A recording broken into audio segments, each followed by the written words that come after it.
so I think it's going to be a great conversation. I mean, anytime you can bring really smart people together, have a workshop format, and play with ideas in a serious way, that's fun and that's engaging. So I think this hopefully a great conversation today. You'll have some people dropping in and dropping out today just to kind of participate, as you will know. So I do have to do a couple of simple amenity things because these are always important things to keep in mind. Okay, so coffee, water, be all in the back all day. We'll have some snacks this afternoon. Okay, if you feel peckish during the day, okay, go to the right. No, excuse me. Go to the left.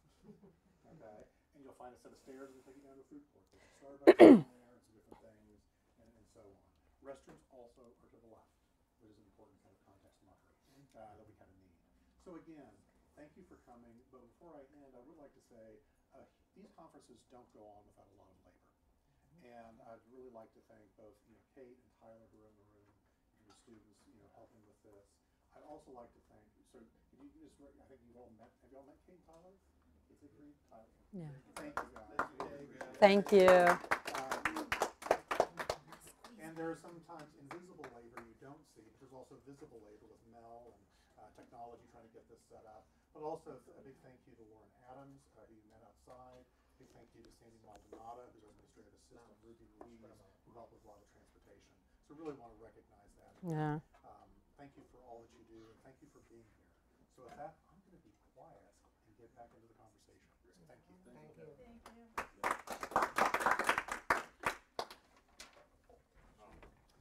So our first panel is on affect and anti-capitalist feminisms. I don't actually entirely know that describes the conversation that evolved, but I initially kind of paired these two papers because they seemed to deal with the relationship between gender and capitalism, and also with kind of different kinds of activism that might deploy particular modes of affect. So with that, the two papers for this panel are presented by Marianne Trasciatti from Hofstra University and Kristen Swenson from Butler. Are we starting early? Great. Thanks, and I just want to thank you. Thank you. And I'll be careful when I put my spurs on. And I just want to thank Matt May in absentia for starting this whole thing and making it possible for all of us to be here. So this is being videotaped for Matt. Greetings, comrade. Okay, so tremate, tremate, le streghe son tornate. That translates as tremble, tremble, the witches have returned. It's one of the most famous slogans of the Italian feminist movement of the 1970s, a movement against reparatory marriage and for abortion rights, property rights, divorce, and a host of other things. Activists succeeded in securing legal and social changes, and they're now embodied in Italian law as diritto di famiglia, rights of the family. And this essentially is a set of rights that apply to women and that equalize relations between men and women. And what is a really cool thing, I think they're actually read aloud at Italian weddings. So why did Italian women identify as witches? Because they were seeking and performing autonomy, exercising power and independence. And in so doing, they were threatening to the point of being scary in a supernatural way. This identification with witches has historical resonance. Silvia Federici writes in her books Caliban and the Witch, as well as Witches, Witch Hunting, and Women, that witch hunts emerged in medieval Europe as a way to alienate women from the means of reproduction. As part of the transition to capitalism, Federici argues women were forced to submit their bodies to men, to accept the job of social reproduction as a natural role. And I will return to the concept of social reproduction in a few minutes. Those who resisted, and there were many, were branded witches and brutally punished. Italian women claiming control of their bodies were continuing the struggle begun by medieval witches. And fortunately, happily, we've got our own witches here in the US, where we also have our own tradition of witch hunting. You may have heard, for example, of the Women's International Terrorist Conspiracy from Hell, WITCH. That was an umbrella name for various feminist organizations from the late 1960s. But women witches are here with us in the 21st century as well. After the election of Donald Trump, a group of resistance witches emerged.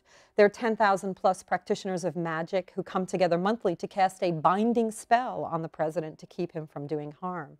Catland Books in Brooklyn holds public events to hex Trump, and they held events to hex Brett Kavanaugh.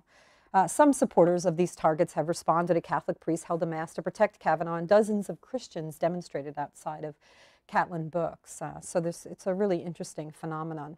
But these resistant witches are not the only witches engaging in political activism. Women everywhere are fighting capitalism and patriarchy intertwined. In the Italian tradition, they are playing the historic role of witches, even if they are not casting spells. Many of these witches are in the labor movement. They are fired up by Me Too and by the assault on unions from the right, the Janus decision, the push for right-to-work laws, to name just two examples of recent anti-labor initiatives. These women worker witches are banding together to resist efforts to control their bodies, subjugate them to the needs and desires of their male bosses, and generally exploit them in their role as caregivers, teachers, food preparers, and servers, and a host of other occupations. They are organizing, marching, striking, and winning. Their militancy is breathing new life into a labor movement that was experiencing a precipitous decline. They are part of a global uprising against the predations of capitalism that includes women like Kalpona Akhter, who organizes among garment workers in Bangladesh, as well as Sarah Nelson, who leads the flight attendants union in the US, and who recently ended the government shutdown with a call for a general strike. She's extraordinarily badass. My focus today is on the US arm of this global uprising. Women in the U.S. labor movement have a long history of militant activism. Unfortunately, they also have a long history of being marginalized within the labor movement. I want to talk today about my experiences teaching labor union women their history. Specifically, I want to talk about reading Marx, Engels, and Silvia Federici with union women. This triumvirate offers women a way to connect the dots between what happens in the workplace and what happens in the union and what happens at home. In other words, the home, the workplace, and the union are interconnected sites of struggle. And my point is that Marx, Engels, and Federici together comprise essential elements of a radical labor pedagogy that aims to inform and inspire the growing militancy of women in the labor movement. So first, what do we read? What do we talk about? So essentially, what's in Marx and Engels for women? So I'm going to start with Engels.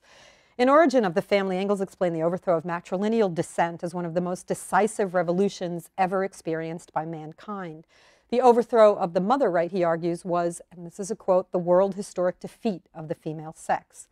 With the overthrow of matrilineal descent, this is my words, not Engels, man's home became his castle. I don't think castles yet existed, but you get the point.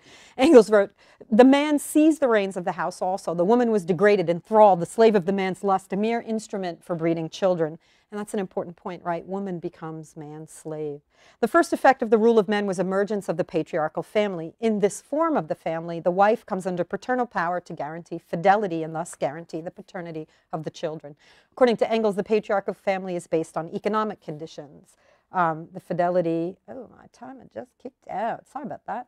The fidelity of the Let me get back. Yes. The fidelity of the wife protects the property of the husband by ensuring that only his rightful heirs will inherit. Thus, oppression of the female sex by the male is the first form of class oppression. With the rise of property differentiation, wage labor, Engels claims, appears alongside slave labor. And he notes that the professional prostitution of free women appears side by side with the forced surrender of the female slave. By the time we get to the 19th century and bourgeois marriage, Engels argues, it typically turns into prostitution. So this point that the wife is the prostitute was also made by anarchist Emma Goldman and syndicalist, then communist Elizabeth Gurley Flynn, although they take this argument in a very different direction. So the bourgeois wife is like a courtesan, all right? Except she doesn't sell herself piecemeal, she sells herself once and for all. So, and here's a quote, sex love, and I think read here, romantic love, in the relation of husband and wife is and can become the rule only among the oppressed classes, the proletariat. Why is the proletariat able to love? Here there's a complete absence of all property, Engels writes, for the safeguarding and inheritance of which monogamy and male domination were established. Therefore, there is no stimulus whatever here to assert male domination. So no property, no male domination. There's also no legal impetus for male domination either because the law exists to protect property. So the proletarian home is a space, and this is for you, Kristen, where love and gender equality are theoretically possible. Since, and this is a quote, large-scale industry has transferred the woman from the house to the labor market and the factory and makes her, often enough, the breadwinner of the family. The last remnants of male domination in the proletarian home have lost all foundation. So Engels claimed, no surprise, that the first condition for the liberation of the wife is to bring the whole female sex back into public industry. Now, of course, we know the story of women's subjugation and liberation is more complicated than that. For one thing, Engels fails to account for the central role that women play in social reproduction. Let's get back to that. What is social reproduction? It's the reproduction of labor power. Labor power is a valuable commodity necessary for the accumulation of capital. And in his work, Capital, Volume 1, Marx writes, the value of labor power is determined, as in the case of every other commodity, by the labor time necessary for the production and consequently also the reproduction of this special article. Labor capacity is the capacity of a living individual. And Marx writes, given the individual, the production of labor power consists in his reproduction of himself or his maintenance. And this is a little fuzzy, so let's unpack it. Social reproduction requires maintenance, right? Eating, sleeping, keeping warm, etc., but also reproduction, bearing and rearing children who will become replacement workers. And social reproduction has a cost. Marx offers a calculation based on how much labor power is needed to generate the means of subsistence, which he pretty much confines to food and fuel in that calculation. But he does not, of course, calculate the entire cost because he doesn't see it. His definition of social reproduction is limited. And it leaves out, in particular, who bears the primary responsibility for social reproduction: women. And that's where Silvia Federici comes in. Why women? Because, as Federici explains, they've been forced into this position. In the 1970s, the Wages for Housework campaign of the 1970s, Federici and other radical feminists explain housework as social reproduction. And they expose the centrality of this work for a capitalist economy. Housework is work of enormous value, but we don't value it, Federici and others argued. If we valued it, we'd pay wages for it. And I'll read you from a 1975 pamphlet written by Silvia entitled Wages Against Housework. Quote, housework has to be transformed into a natural attribute rather than be recognized as a social contract, because from the beginning of capital's scheme for women, this work was destined to be unwaged. Capital had to convince us that it's natural, unavoidable, and even fulfilling activity to make us accept our unwaged work. In its turn, the unwaged condition of housework has been the most powerful weapon in reinforcing the common assumption that housework is not work, thus preventing women from struggling against it, except in the privatized kitchen-bedroom quarrel that all society agrees to ridicule, thereby further reducing the protagonist of a struggle. We are seen as nagging bitches, not workers in struggle. And so what I read here, for me anyway, the most important implication of Wages for Housework was its redefinition of the home from a space outside of economic relations into a site for organizing workers. And Marx just didn't see this. In Wage, Labor, and Capital, he writes, quote, and the worker who for 12 hours weaves, spins, drills, turns, builds, shovels, breaks stones, carries loads, etc. Does he consider this 12 hours as a manifestation of his life, as life? On the contrary, life begins for him where this activity ceases, at table, in the public house, in bed. So for Marx, life begins for the worker when he goes home and someone else takes care of him. Who's that someone else? The housewife. So the housewife was invisible to Marx, but she has long existed as the mainstay of a capitalist economy. And in her book Caliban and the Witch, Federici historicizes the housewife.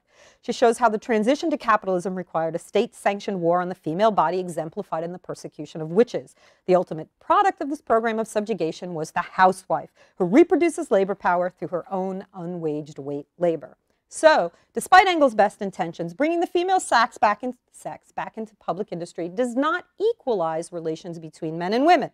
On the contrary, it gives women more work to do, production and reproduction. And it gives women two masters. It subjugates them to men outside of the home. Why? Because patriarchy does not check itself at the factory door, or at the entrance to McDonald's, or outside of the school building, or away from the nurse's station. The workplace is as saturated with patriarchy as the home is with capitalism. Women are expected to do domestic work on the job, from getting coffee to giving sex, just as they are expected to do so in the home. So, in other words, workplace sexual harassment and assault are not matters of aberrant male behavior, but products of the patriarchal logic of capitalism. So Me Too was born of women's refusal to bear the burden of social reproduction in the workplace any longer, especially in its more explicitly sexual manifestations.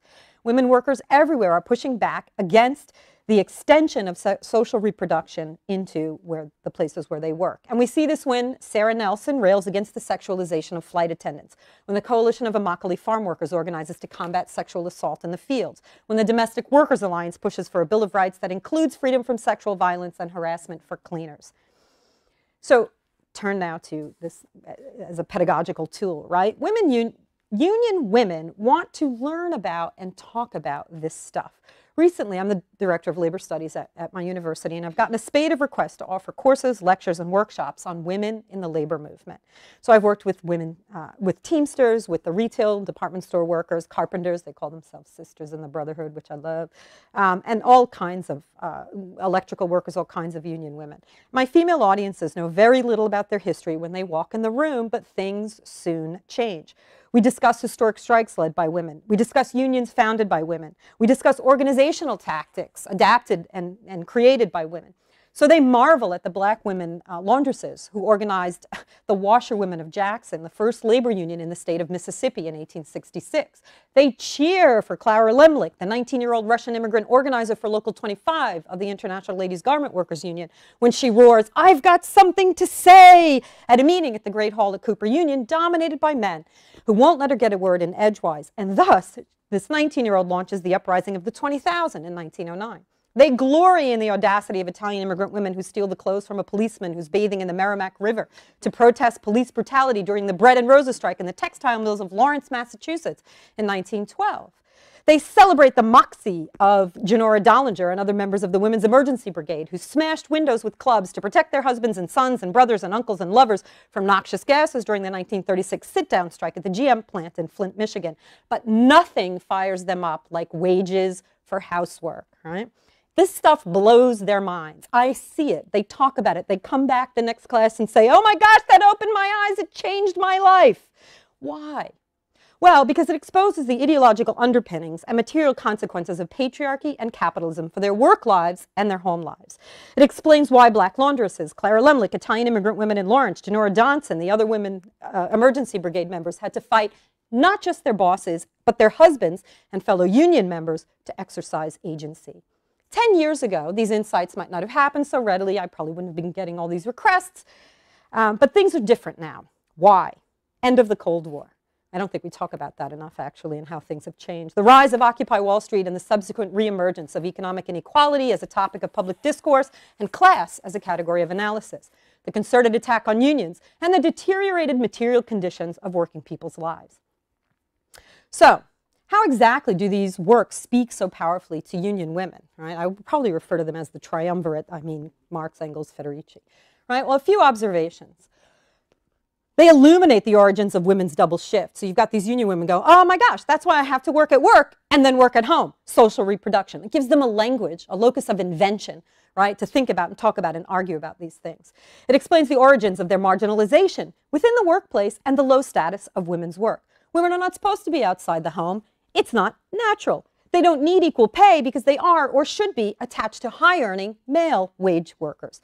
Much of women's work is care work. It's social reproduction. Such work has no value in the home. Why should it have value outside the home? Why should people flipping burgers, waiting tables, providing childcare, cleaning houses have respect, value, or wages? Right? The resistance to classifying sex work, sometimes their own resistance, as a form of wage work. Right? Reading this stuff sheds light on the economic underpinnings of morality. To pay for sex is to recognize that sex need not be connected to duty or procreation or love. Sex is work. Wives get paid for it. As Engels, Federici, Goldman, Elizabeth Gurley Flynn argued, right? So if they get paid for it, why can't people get an actual wage, right? And it also helps them to see why the service economy is seen as less than the manufacturing economy. Many union officials, politicians, economists, and others bemoan the loss of good manufacturing jobs and decry the rise of the service sector. Efforts to counter these claims often involve marshaling evidence that the U.S. still makes things, right? Both arguments assume that service work is inherently lower in status than manufacturing work and that service workers are inherently harder to organize than their manufacturing counterparts. These assumptions are rooted in the gender distinction between production and reproduction and historically negative attitudes about women workers. Although he emphasized the role of the industrial proletariat, Marx himself observed in Capital that a worker may be as productive in a teaching factory as in a sausage factory. Service work, in other words, is productive work. And as demonstrated by recent teacher strikes, workers in the service sector may also be as militant as their counterparts in manufacturing. Women workers in the service economy are forming the backbone of a militant proletarian for the 21st century, right? It also, this triumvirate, helps my students to see resistance to women's leadership within the locals of their own movement and the labor movement generally. They're expected to do the work of social reproduction in the union. They're not supposed to lead, and when they do lead, they are called unseemly. And finally, this triumvirate adds dimension to the concepts of solidarity and intersectionality. I've got these union women in my class organizing grocery workers saying, oh my gosh, I feel solidarity with medieval witches, right? So they recognize that they've always been punished for wanting autonomy. Right? It also helps to enrich the concept of intersectionality. Union organizers don't use that term, right? But they actually do organize intersectionally, right? They recognize that class struggle matters, but they read these works and they say, ah, yes, but it's not just that, oh, because we're women, it's because capitalism and patriarchy are inextricably intertwined, right? So you have to organize women differently because they face different challenges from male workers, and by extension then, women of color face even more difficult challenges than white women. And the example we always use, the truly revolutionary organizing work is domestic workers, right? Because they are immigrant women of color, right? So we've got class, we've got race, and they work in the home. They do the most debased form of work. They do work that we resent paying a wage for because we could get people to do it for free. Right? So it's a really great way to talk about intersectional labor organizing, or what union people call social justice unionism, as an absolutely essential component for the emancipation of working women and working people generally. In Capital, Marx wrote that the revolt of the working class grows in proportion to its exploitation. The intensity of women's revolt against workplace sexual predation is proof that the magnitude and pervasiveness of the sexual exploitation of women workers, and we are just not taking it anymore. This revolt is just one element of women's growing presence and militancy within a newly energized wing of the US labor movement, and by extension, the global labor movement, that seeks to challenge not only patriarchy within the workplace and the society-wide devaluation of feminized labor, but the capitalist system itself. Reading Marx, Engels, and Federici with labor union women is my contribution to that struggle. And I will end with a quote from my Italian feminist counterparts, La lotta continua, the struggle continues. Thank you, and thank you, Matt.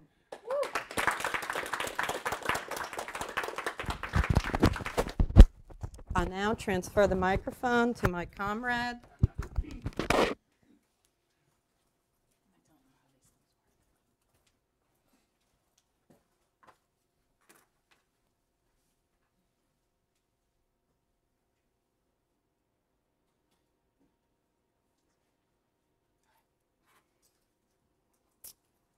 Anyone know how I do with this? Just clip it on your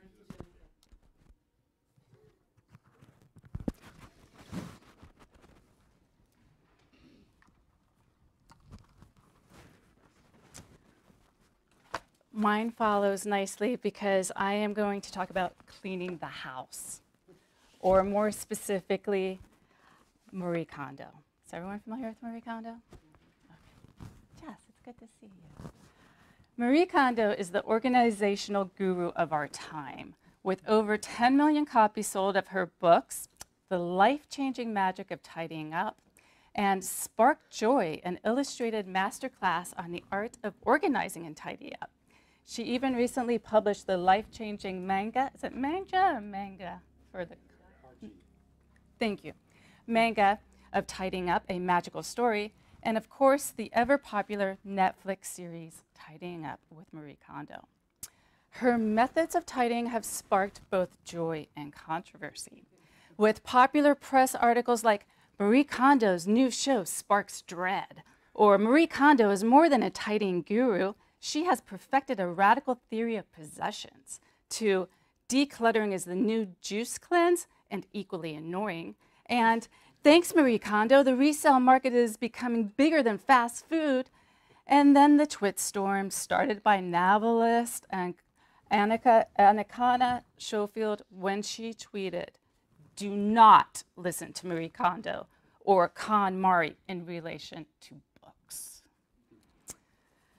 Lover or hater, it seems that people get all heated up when it comes to their stuff.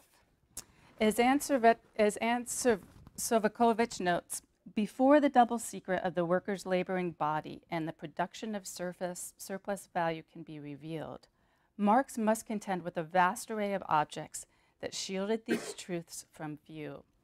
Thus, Capital opens with the observation that the wealth of societies in which the capitalist mode of production prevails appears an immense collection of commodities. this morning we put these commodities in order with a closer look at Marie Kondo's tidying methods as a means to illuminate the manner in which we are directed to hone our consumption practices, KonMari style. While Marie Kondo is known for teaching her followers to chuck their things, I argue that her tidying practices actually function to further capture the consumer into a more intensive, effective relationship with their commodities and the practices of consumption, with the intention and care likened to developing an intimate relationship. This elevates, intensifies, and makes intimate our relationship to our commodities, all the while foreclosing the intimate relationships we have with one another. In the last paragraph of Marie Kondo's second book, Spark Joy, an illustrated masterclass of the art of organizing and tidying up, Kondo explains, if you feel anxious all the time but are unsure why, try putting your things in order. Hold each thing you own in your hands and ask yourself whether or not it sparks joy. Then cherish the ones that you decide to keep, just as you cherish yourself, so that every day of your life will be filled with joy. Let me be the first to admit that I am anxious most of the time. So are my students, and I too would like to put things in order. Kondo's concluding 3-sentence provide the entry into some of the themes that I would like to discuss. Anxiety in times of intense precarity, without a clear object of that which makes us anxious, to the undergirding dread of our contemporary political, economic, social, and affective moment. The desire to put things in order, to control that which we can, to create order out of chaos so that we too can experience that bodily affect of joy. There's also something else happening in these 3 sentences. A displacement of joy induced from social relationships to that hopeful moment of liberation of love and family in the home, theoretically, to one derived from our possessed material objects. Those material things that we can possess and touch and feel and organize, those are the things we are directed to cherish. Because in this neoliberal economy, we are directed back to ourselves through the things that we own. And it is in these things, in our relationship with things, and not our relationship with one another, that we are to spark joy. Because by cherishing these things that are then cherished back to us, we are articulated back to ourselves. All of this speaks loudly to this neoliberal moment of effective capitalism, which replaces the vitality of social relationships with an intimate relationships. I just want to make sure I had the right copy. I was like, is that the right one? Okay. So what is decidedly missing is the joy in a counter that produces an intensity of feeling and power of acting, to borrow from Spinoza, derived from our social relationships. Instead, derived from the people that we love, that we choose to attach to commune to build community with. What is decidedly telling is that stability appears in Marie Kondo and things like what she does to our stuff and not to one another. But I'm getting ahead of myself. Let me back up a little bit. Elsewhere, I've argued that effective governing apparatuses capture, constitute, and circulate affect in order to meet the demands of contemporary capitalism. One means in which this happens is through the altering of our social relationships directed by changes in structures of work. For instance, as wage labor has become more feminized, the requirements of effective and immaterial labor have intensified for all workers. Recently, Kathy Weeks has examined contemporary discourses of waged work and contends that, quote, the mandate to love our work and be happy with it is arguably becoming increasingly hegemonic as a cultural script and a normative idea. As this normative idea perpetuates the ideologies of wage work and neoliberal capitalism, it simultaneously requires us to reconfigure our effective relationships to both waged and unwaged work, work done for money in the name of work and work done for life outside of work. This talk explores the construction of subjectivity in the domestic sphere in response to effective demands in contemporary forms of neoliberal wage work.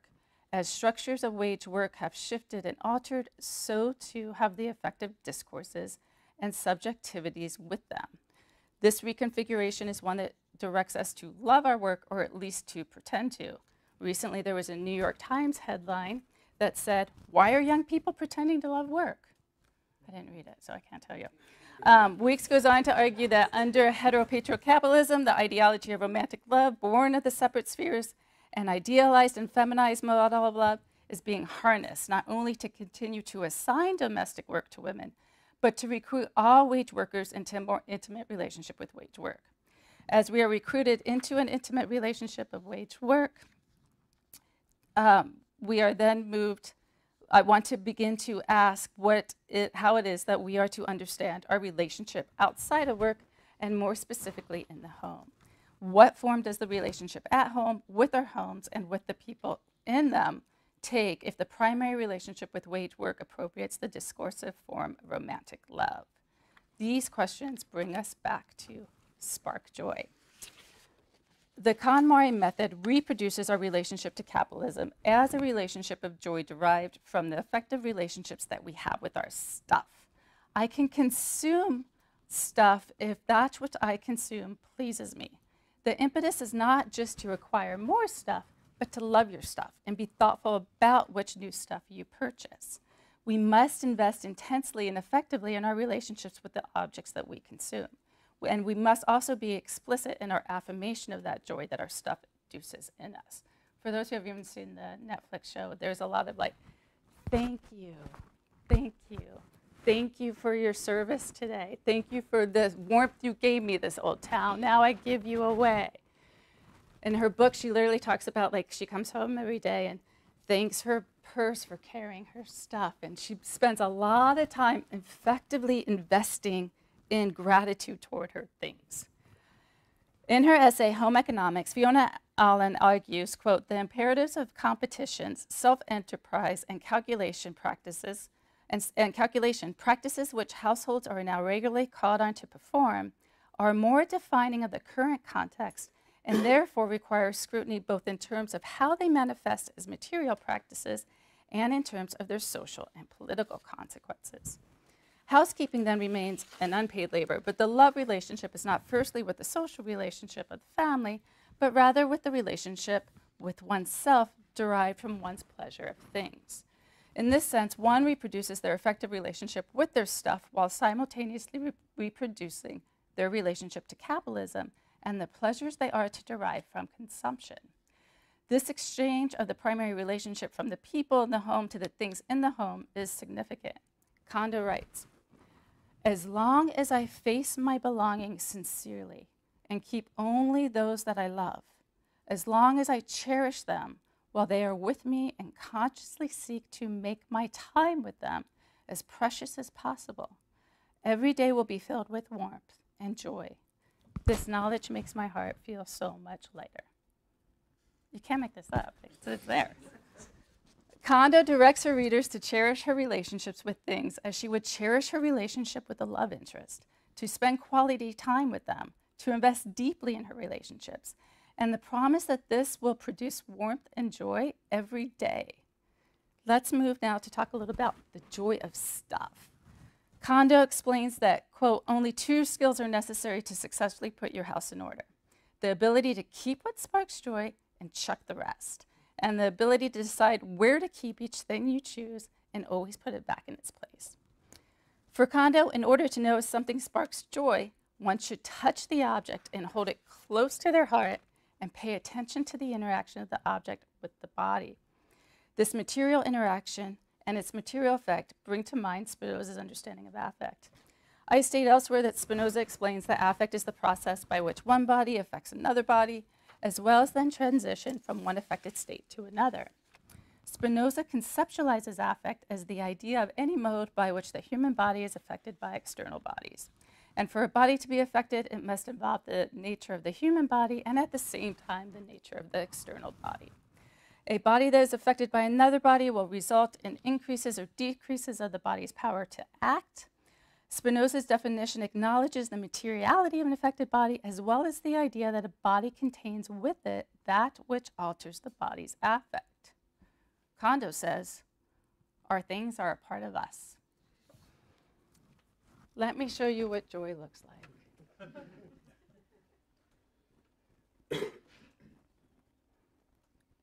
And I don't know where the volume is on this. Is there a volume? There we go.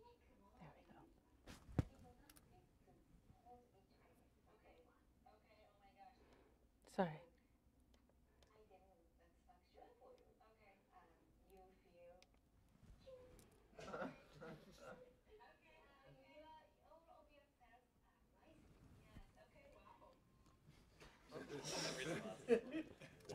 That is joy. You feel, you feel rising. Like, I just want you to know, like, now you know.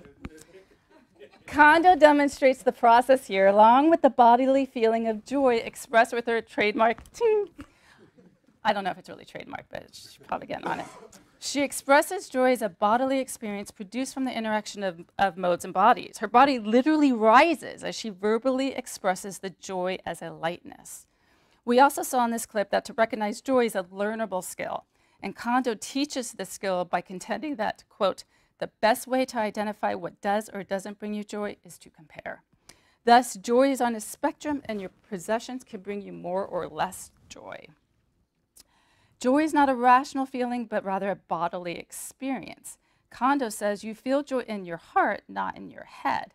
And she also just gives you permission, if it doesn't spark joy, go ahead and discard it. Therefore, the things that you keep because you have affirmed your investment in your effective relationship with your thing. The task of tidying is a training in the skill of shopping. Quote, Kondo writes, what things will bring you joy if you keep them as part of your life? Pick them as if you were identifying items you loved from a showcase in your favorite store, end quote. Thus, the task of tidying becomes the pleasure of shopping, just first in your home and then in your favorite boutique. Kondo not only advocates shopping, she advocates high-end shopping. She writes, of course, if I need something, I will buy another. But having come this far, I can no longer buy something just to make do. Instead, I consider the design, the feel, the convenience, and every other factor important to me extremely carefully until I find one that I really love. And that means that the one I choose is the very best, something that I will cherish all my life, which sounds very expensive. This elevates our relationship with our stuff to an intimate relationship. Kondo also writes this, every object has a different role to play. Not all clothes have come to you to be worn threadbare. It is the same with people. Not every person you meet in life will become a close friend or lover. Some you will find hard to get along with or impossible to like. But these people too teach you the precious lesson of who you do like, so that you will appreciate those special people even more. In the first sentence, we have objects that quickly become, I don't have the right copy.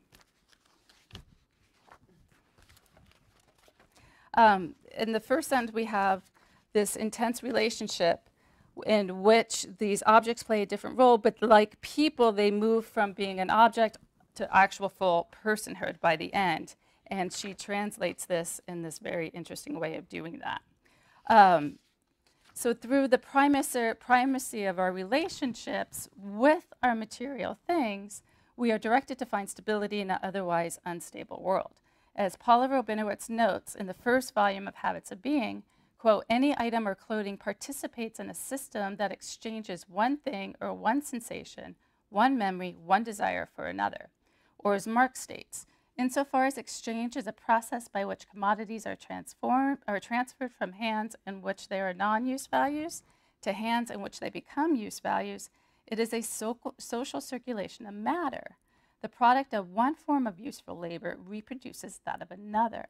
When once a commodity has found a resting place where it can serve as a use value, it falls out of the sphere of exchange into that of consumption. Through the process of consumption, our stuff provides stability in an unstable and precarious world.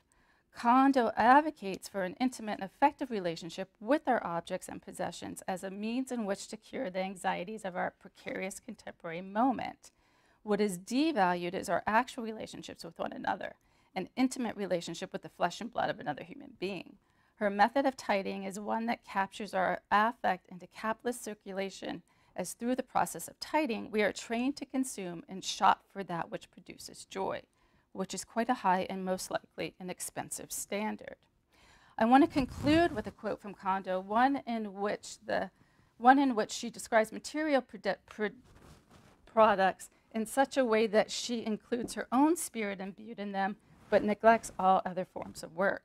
She writes, there are three facets to the spirit that dwells in material things.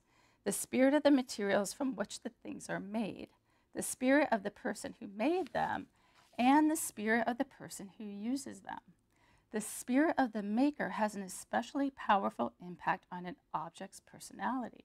For example, this book you are reading in paper, but is not just any old paper. It is paper that is instilled with my ardent wish that you will try tidying up and my longing to help those who want to live a life that sparks joy. So it is here that we see Kondo's affect and personality will pervade the construction of her book, and all the other labor is left unseen, and we are only left with her personality and desire to create joy. Because to enjoy the tidying marathon is to win. That's what she says.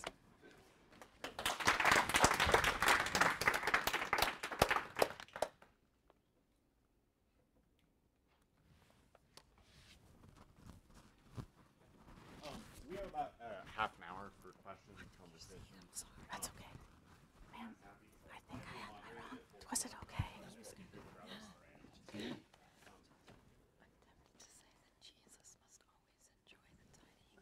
I love that. So thanks for your presentations. It was really great. So I was thinking about, especially in Kristen's presentation, but really in both of them, this connection between household management as a pathway towards happiness in like the ancient world and in the modern world, you know, because like in Aristotle, household management is also a means to joy and happiness, but it's like separated from the political domain, whereas under neoliberalism, like kind of that opposition falls apart and household management becomes kind of an end in itself rather than a means to an end. So I was just wondering if either of you had any thoughts on kind of the continuity and discontinuity between household management in the ancient world and the modern world. And of course there's like definitely patriarchal undertones that cut across those historical moments as well, but then also shifts. Like now we have a service economy such as like Uber and Lyft that incorporate, you know, men in the service sector a lot as well as women. So how do those kind of like shifts and changes demonstrate continuity and discontinuity with ancient modes of patriarchy and household management? Can I ask a logistical question? So do we still need the mic to move around? Yeah. We do. Oh, well, what do you, can y'all hear? But it's for the camera, right? For the Oh, recording. right. So Sorry we're about gonna that. just highlight that as well as, I mean, If we also you have, all we know also have each Sylvia. other, but if people could, but I don't know you all, and others in the room may not know you all, so if you could introduce know you all during the day, but that would be appreciated. Are people asking questions? I have no real audio. All right. Well, I was sitting next to the microphone, so hopefully it picked it up. Oh, no, you don't need the mic right now. I turned it off. Great. Okay. And I'm Josh Hanan at the University of Denver. So yeah, I just was thinking about those connections. I mentioned earlier, like Angela Metropolis' book kind of takes up some of those themes in contract and contagion. Of the importance of home economy and how it functions in both ancient Greece world. Yeah. Yeah. In relation to modernity and neoliberalism. Yeah, and I think with neoliberalism, and Fiona Allen writes about it and a lot of other people, that as everything intensifies in the public world and is transferred into the private sphere in order to take care of everything from education to healthcare, to caring for the elderly and caring for children, that this self-management, these practices and skills of self-management, taking all the risks of life today are certainly more intensified in places like the home. And there's obviously lots of anxiety still about the home and housing after the housing crash and what have you. I would have to go back and look at Aristotle and propose discourse on Aristotle too, and the home economics as a place of caring for the self and a place of managing and learning how to do these things that then get transferred out. Now in something like Marie Kondo, which is interesting, it's all about labor practices. I mean, it's all about decision making, making quick decisions. You start with big categories, then you go to move back to other categories. It's about working quickly, but making the right decision, getting things out, keeping things in. It gets Americanized with the show, with, you know, then you work with on your own stuff first, and then you have to work as a team, and so it has all this sort of communicative labor aspects to it. Yeah. So I've written on ethics before, and so I was actually told, watch this show and write about it. So I think the person who told me to do that, she wants your paper. So thank you for that. I watched the first episode. I haven't read the book, and I hated it. Like, I just loathed it. But the things that are sort of interesting to me in relationship to your paper, or maybe both of your papers, is the way that the tidying up becomes about, you know, sort of the wife's labor. And so in that first episode, I think she's a stay-at-home mom. She has the 2 kids. And so she part has of tidying a it up. laundry person. Yes, she's a laundry person, and the husband doesn't like that, right? Because the husband's like, you're not really like sort of behaving like the way I want you to as a sort of stay-at-home mom or whatnot. Right. And so I think that sort of relationship is interesting. But I also think it's interesting in terms of the neoliberal sort of perspective as the way in which she cultivates herself as a certain kind of commodity, right? Yes. Because the people they're sort of drawn to her, you know, and like the kids reach out for her when she comes to the door without like knowing her or anything. So there is some way in which she does kind of cultivate herself as this attractive mechanism, as this sort of magnet for other people. And the Japanese thing, I think, plays in Okay. hand. In the way that as a kid I loved Hello Kitty, right? It was little perfect perfection. And Marie Kondo packages herself as little perfect perfection. Put that into a box or something. Yeah, and her book Yeah, like is it is, but like these tiny little and tiny, beautiful, and it's all, and she's ting, and she's also bright because she doesn't do the work. She's like, you do the work. I tell you how to do it. But it's all about you doing it. If your house is cluttered, it's your fault. She's like, that's direct work. Yeah, there's definitely judgment there, right? I mean, I don't know if you wanted to talk about like about the child raising and just the kind of household labor more generally, or. Well, her method is to teach children how to take care of their stuff, and it very much is this individualized notion that your children should be able to fold and do these things, and everyone's responsible for their own things, which is super interesting in this individualized moment. And you're not supposed to be responsible for other people's things. You're supposed to like step back. So the American version is a little different than the things in the book because she gives more. And you know, it takes in the books, it's a half a year process. Okay. So here's like a weekend or something, right? 30 days. Oh, 30. And for the record, like all I want to do is tidy my flipping house. And we had, just to make sure we don't skip both, you had your hand up for a while. I'm Sandra Berman from A&M, Marianne. So I'm curious, Leopoldina Fortunati, you must know her work, another Italian media scholar who was very active in the 70s. And did this, and there are 2 things that I'm just going to mention about her and her work, and my question is whether or not there was anything analogous from Italian feminists of that era about the domestic environment. So the 2 examples that I wanted to bring up from her were, one, her mode of dress, which for decades was this fabulously glorious, colorful, handmade one-offs made by women in a collective, for whom that was a political action about women's labor.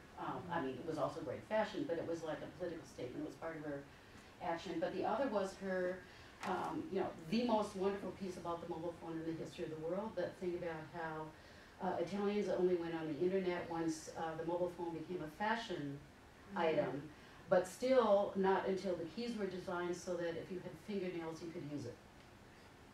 That was when Italians started going online.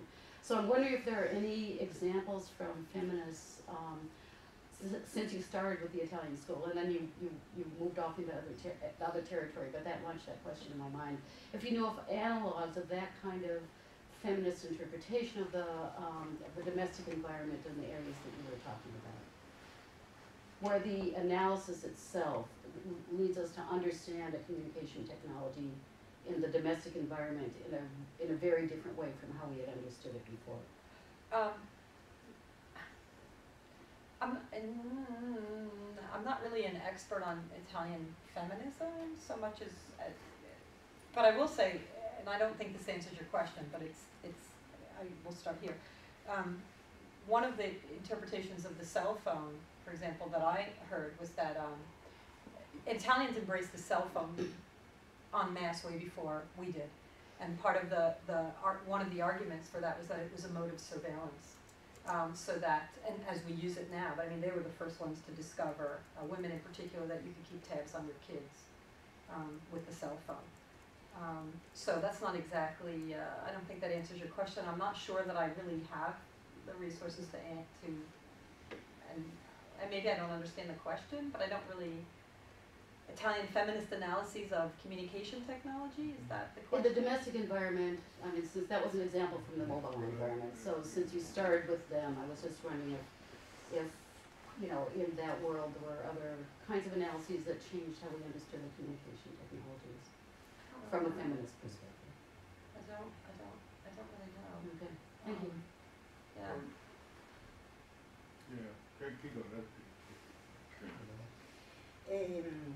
So, particularly through Josh's intervention, I began wondering to what extent the two phenomena that the two of you are describing basically move in the opposite direction, like what you, Marianne, are talking about is an attempt on the part of feminists to acknowledge labor to acknowledge labor as labor that should be waged because it is labor.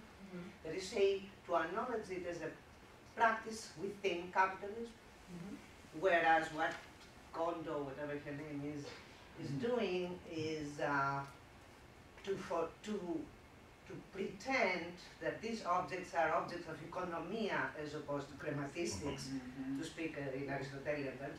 That is, say, not capitalist objects, but in fact you quoted the perfect passage from Marx, which use value. It's not exchangeable, it's something that I love, at the cost, of course, of devaluing human relationships. So we've reached this point of capitalism that anyway, in an ironic Spinozian fashion, you know, it's the object, I am the object, and it's through the object that I am become whatever, happy or unhappy, and therefore the object is like a subject, the object is the subject. I am the object is the subject, and therefore we're outside capitalism. This is not commodification.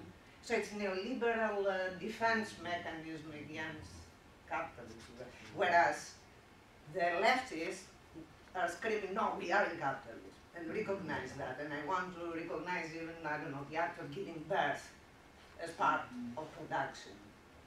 That's what I hear. Oh yeah, absolutely. I mean, I'm imagining that I speak to a bunch of union organizers, and who has time to do this? I mean, who has time to spend finding the objects that you love and seeing how they speak to you, right? I mean,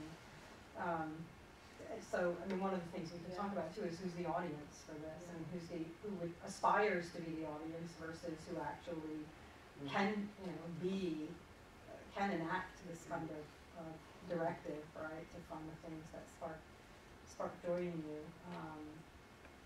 Yeah, I mean, it just creates more domestic work. That you're supposed to enjoy doing. That you're supposed to enjoy doing. Yeah. Yeah. I mean, like who enjoys domestic work? This is I why you don't like watch the cleaning my Netflix. toilets. You don't actually do the work. You read the book and you watch it. She presents it as a fantasy relation. It's like, if only I could do this. It's right. You can identify with this idea. So you know you've been at too many academic conferences when you can't wait to go home and fold the laundry, which I have many moments of. But not because you love folding the laundry. Well, it's very peaceful. I feel like I'm getting something done. I like the smell. It's very restful. It's meditative. Well, except aside from loving to cook. Yeah. Well, and if you're a domestic worker, you don't want to go home and fold the laundry, right? True. Because you're folding the laundry all day. I mean, that says something about the nature of academic work, right? The women who clean my house do not look forward to going home and folding the laundry. It's what we call colloquially a busman's holiday.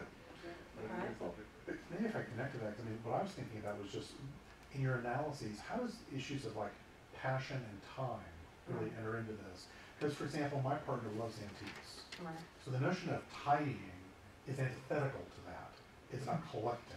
Right. And it's about having the passion for everything and then the time to curate the collection in different ways. So I was just wondering how that fits into different kind of forms of labor, kind of what you're connecting with there.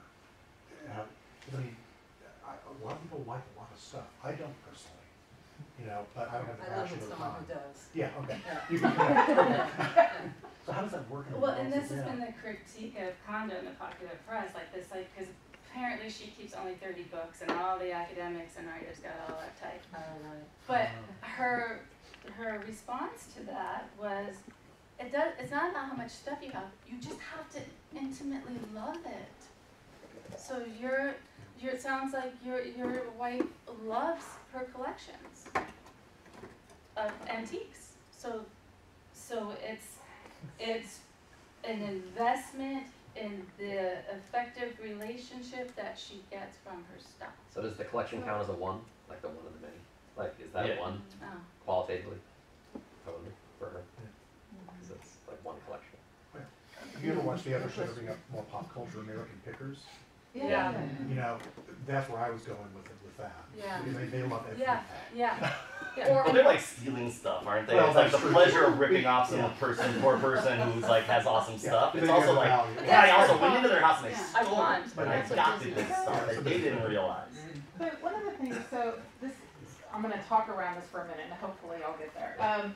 So we had last year we had someone give a speaker here who did an analysis of hoarders, right? And it was about kind of the ways, and in some ways it was poking fun at, not the talk, but critiquing this idea, or the whole hoarders pokes fun at people who are attached to their things, right? It's like, get over it, throw it out, right? And you can see Kondo kind of coming against that, right, about this attachment.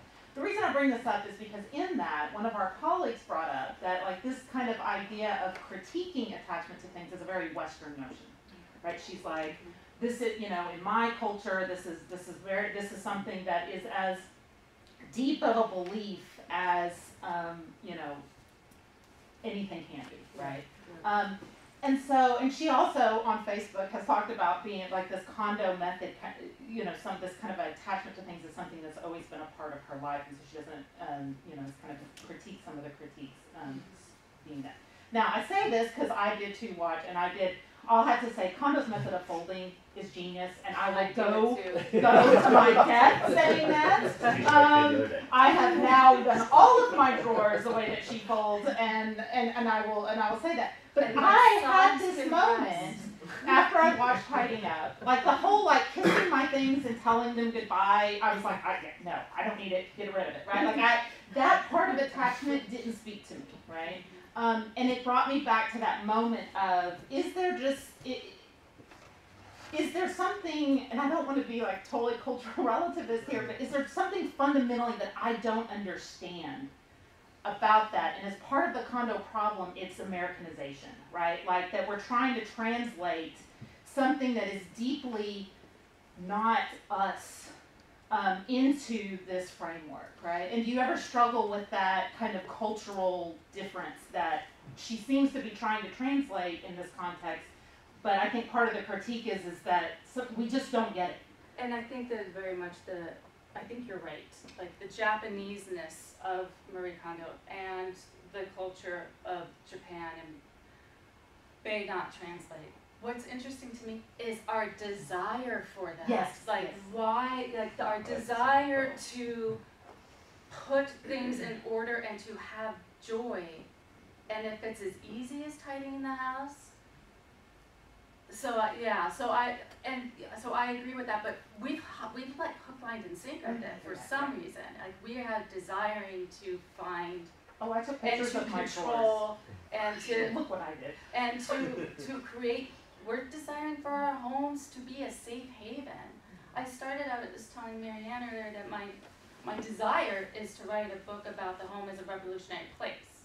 This isn't it, right? But that's what I'm looking for. Can I just respond to something you said that makes me, not you, but what that makes me a little uncomfortable is to say this is a Western notion, because I think that's ahistorical. Right. It's I'm thinking it's about, not Western. absolutely, it's a capitalist notion, and because I'm thinking about, post-war Europe, these are people who had nothing. They were, I mean, so what you need is not Western culture. I think that's really simplistic. I think what you need is an economy of abundance versus an economy of scarcity, right? I mean, and why we desire it Christian is precisely because it's the opposite of capitalism. Yeah. Right, exactly. So I think without an economy of abundance, this makes no sense, right? I mean, you have to put, you can't separate culture from economics, and I think that the danger of saying this is a Western notion is it completely ahistoricizes it and rips it out of the economic context of capitalism. And the sad thing is, much of this abundance is abundance obtained through credit, right? So we are going into debt to have a bunch of stuff. And that's not a Western notion, that's a capitalist notion. The West existed before capitalism, and I just think we should not conflate culture and economics so simply. And I know that's not your claim, No, but I think it it makes bears me saying. uncomfortable sometimes to say, like, I mean, if it is all it's rooted in capitalism, like you already know more than I do about this, is going to manifest itself differently, right? And I think that it's hard for me as like a white American to say, well, that version, like look, you're a Duke too, right? Does that make sense? Yeah. Like, and so it's more of a positionality of having that conversation that I find difficult. But also made me think about how that discomfort, like, no, I'm not going to kiss my shirt. Like, I don't know this joy. I just don't need it anymore. Like, that was my version of condo. So it just kind of made me think about it. But to connect it more is like, what we're talking about is this Japanese tradition that needs to, in some ways it needs to be translated.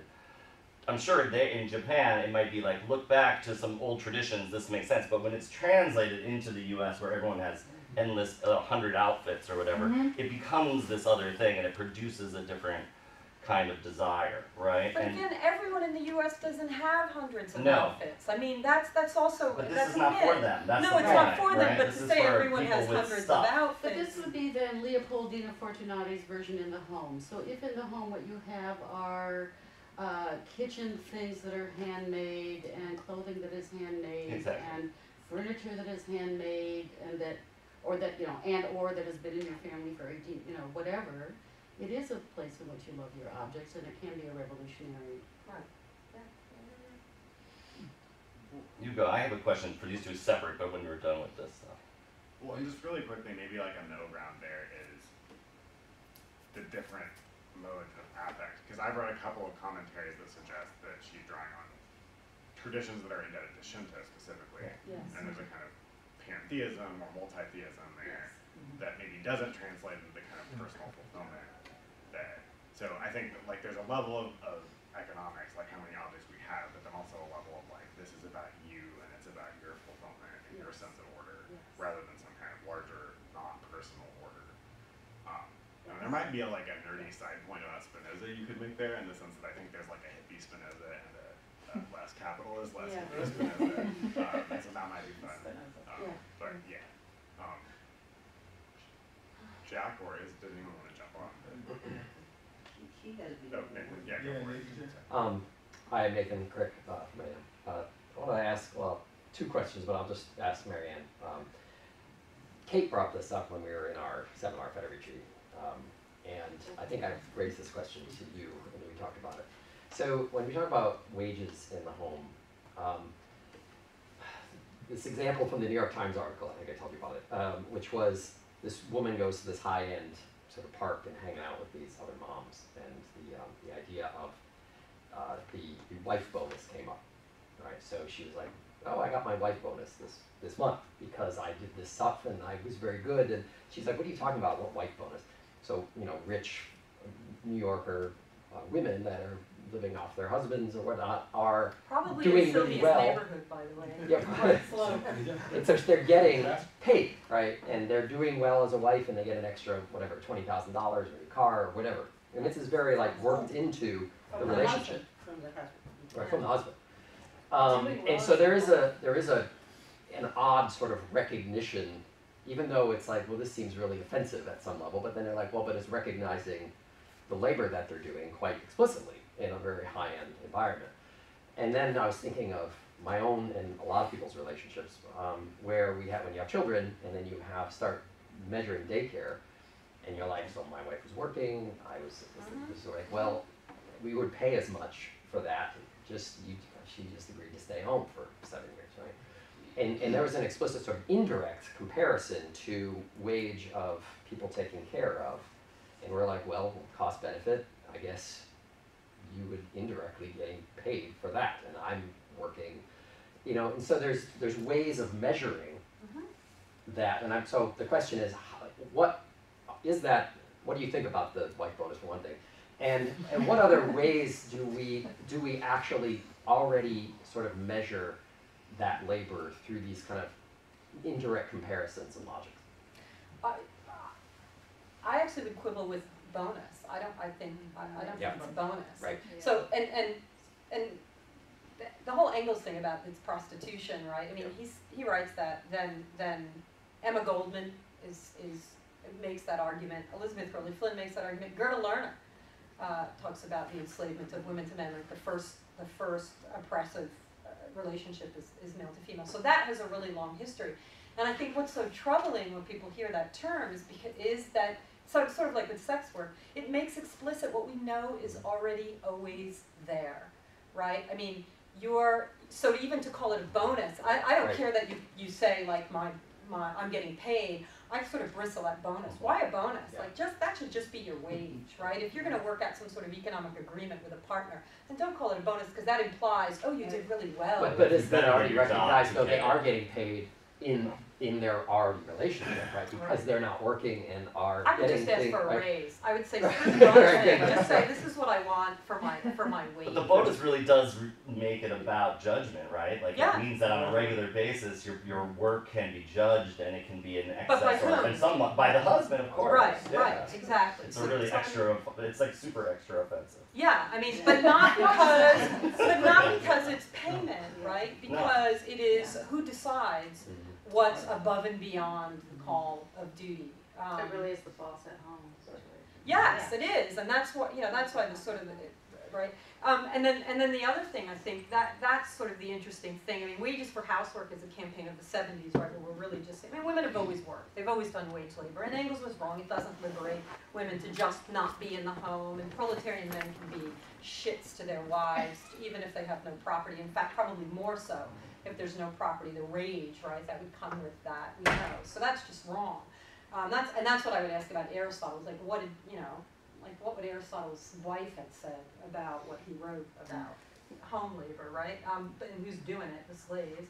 But I don't know enough to comment. But I mean, so The thing about gender indifference, that women make no difference. There's a very interesting Aristotelian thing there. So I guess these are relatively recent calculations too that we make, right? And then but it's always like what you didn't say, but what's implied there is I could, if I make enough outside of the home to cover the wage of a child care worker, then I will do it, right? And if I don't, then I will become an unwaged child care worker myself because the loss of the wage is small enough that we don't really feel it. So it's a really complicated argument, and I think it's an argument. It's a calculus that is more and more prevalent, right? Because more and more people are having to make it.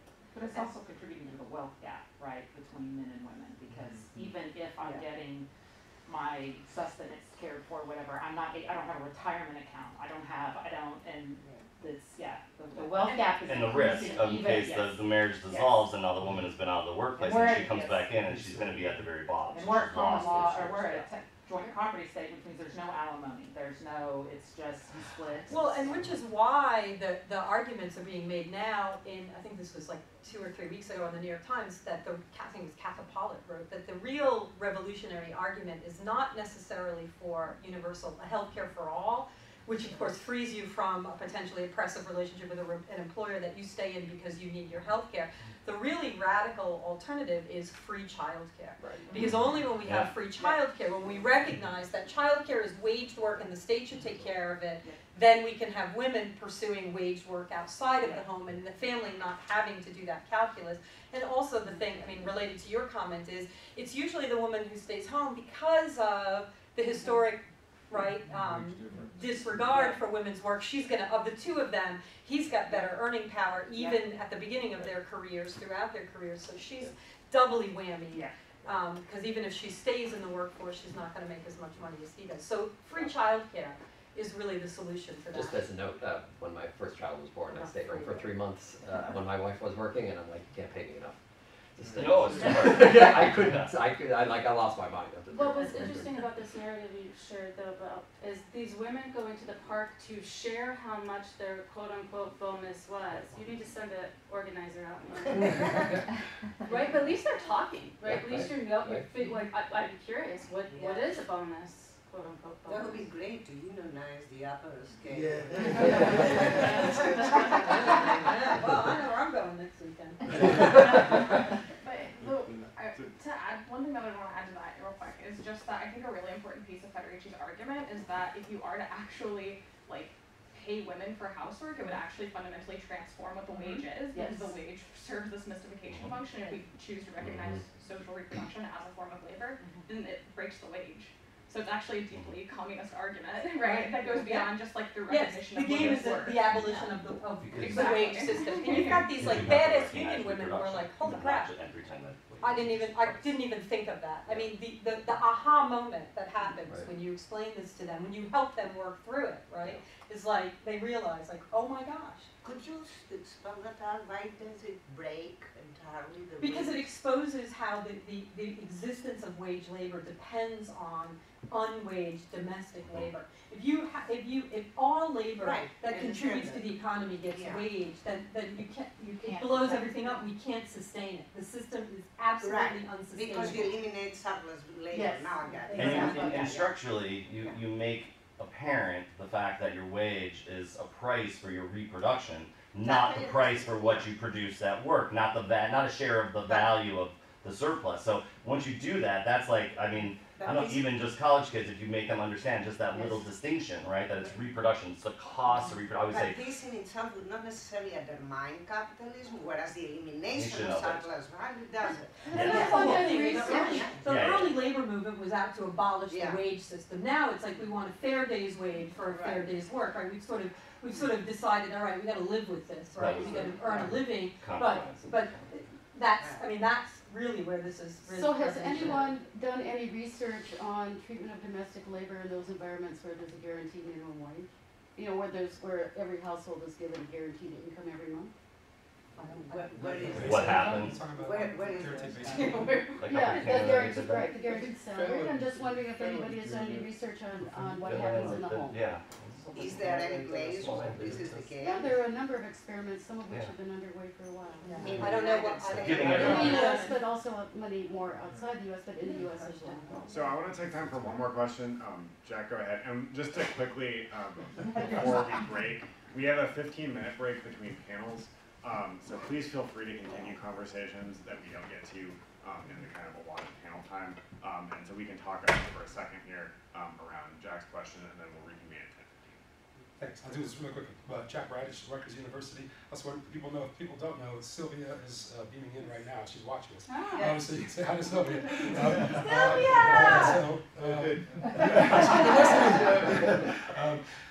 So in the spirit of some of Sylvia's work too, to think about, and I want to look at this one episode, the only episode I watched of the Kondo show, and it's related to social reproduction, and it might be about the crisis in social reproduction itself. So the episode I watched involved Marie coming up and helping this heteronormative nuclear family, but specifically the woman, the wife had accumulated so much that the spare room that was supposed to be for the next child was filled up with stuff. Right, so her accumulation was not an individual accumulation problem; it was a family social reproduction problem, right? And so the crisis that she has produced, and we don't know why she fill that room. Maybe she doesn't want to have another kid, right? Yeah. But it's like there's a blockage, right? Exactly. There's a blockage, and then so Kondo comes in, right? And then I don't know if the follow-up has like the child is born, you know, that would be a restorative moment for the sexual.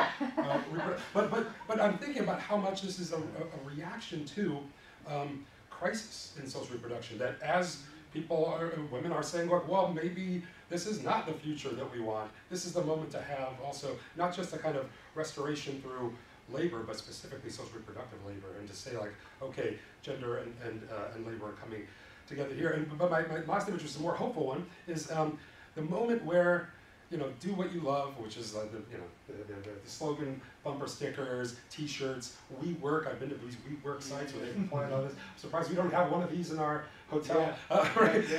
But the moment where someone has a mug that says "Do what you love" and kisses it goodbye, right? Wouldn't that be a great moment? And no longer do people actually identify with their social reproduction that way. So it was more about adding to the archive of thinking about the crisis of social reproduction. And how much this is a reaction to these as well. Thank you all. We'll come back to everybody.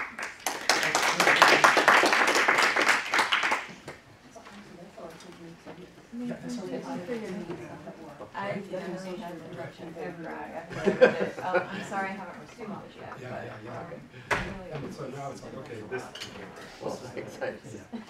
Forces of the turn. I didn't know you were in. I'm Matt.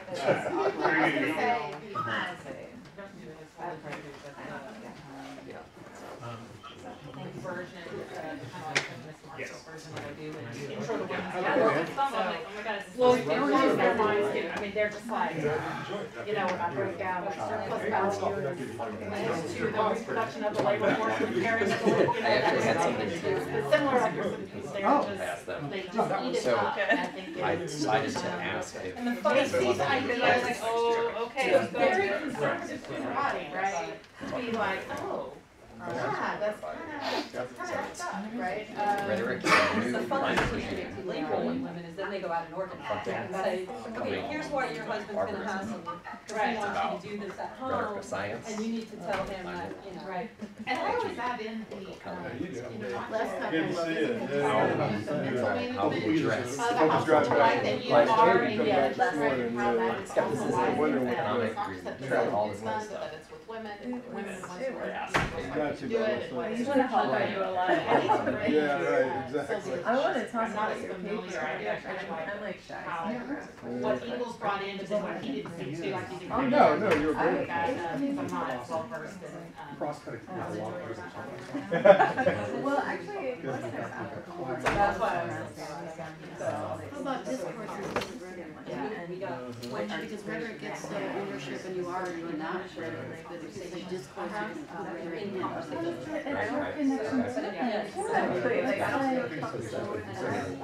I mean, for me, the values, I mean, like, that's hard.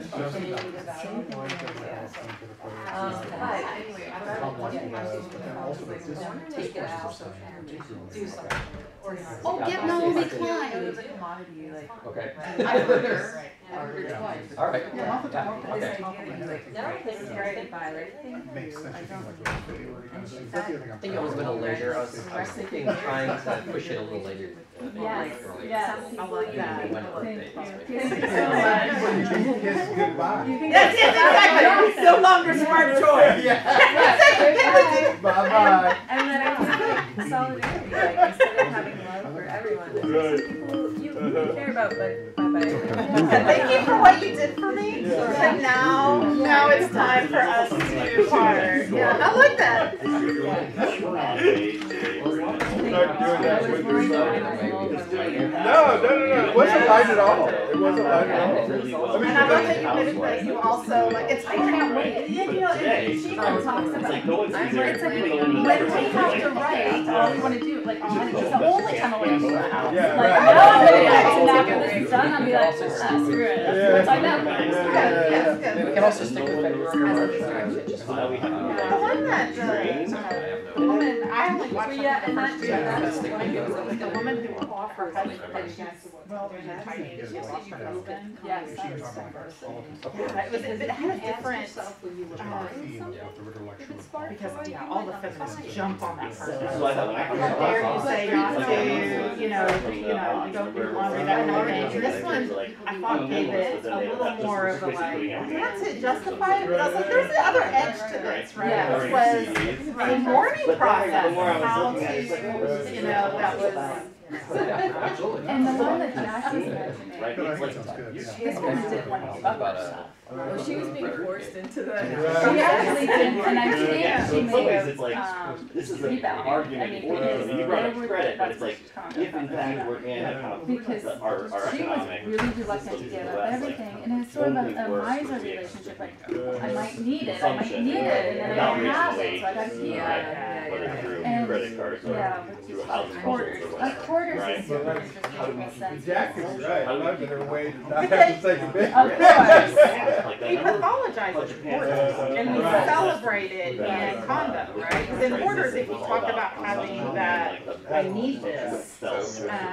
Now, there's too much of it, right? That would kind of be like, there's, you can't need that much. But that whole like, oh, you shouldn't be attached. It's one of misery though, it's not of circulation. Condos is circulating, keep some, get rid of some. Yeah. It's, no, it's just like,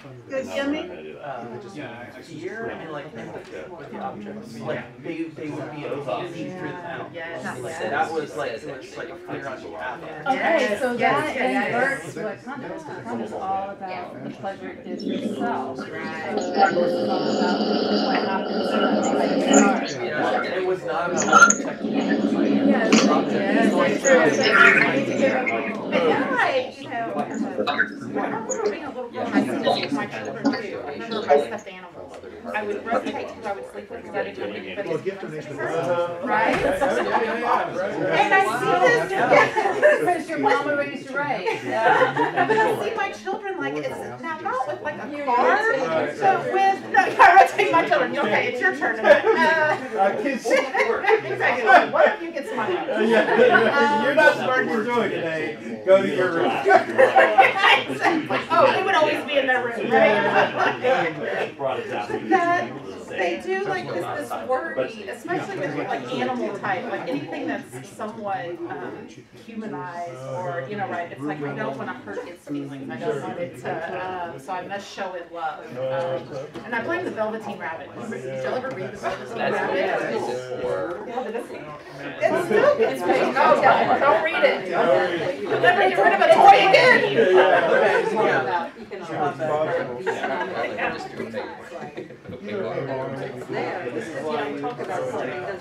Oh, so I don't know if you heard this. They did. She's not going to stay for questions. She's going to give you Yeah. and then you have to leave. Gotcha. It's all you. It's all you. No, we really I'll make my exit even more profound. I'll be back. All right, yeah. Appreciate it. Hey, Nathan, good to see you, brother. How you doing? Right. Congratulations on the new book, or at least it's on the title. The title. It's an actual right? Okay. Congratulations. Thank you. I am very excited. Yeah, good for you. They are invested in being right? And they go like, I think it's also the archive, so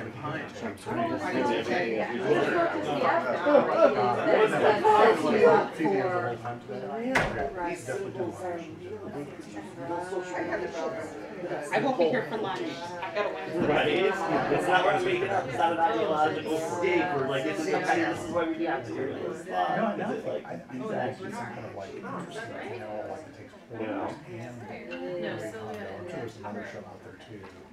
That's Oh.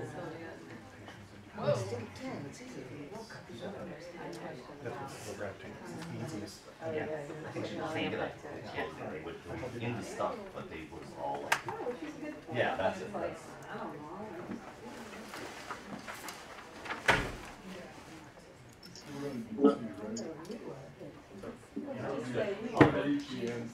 you guys just know this.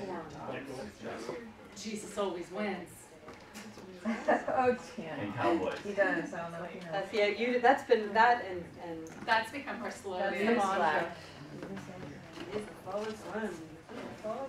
You know, I actually wanted to recommend to them Paul Rabinowitz and Yeah, that's the one. The Habits of Being. Can you see us, Sylvia? Yes. Hi. Hello. Okay. We're starting again? 3 minutes. 3 minutes.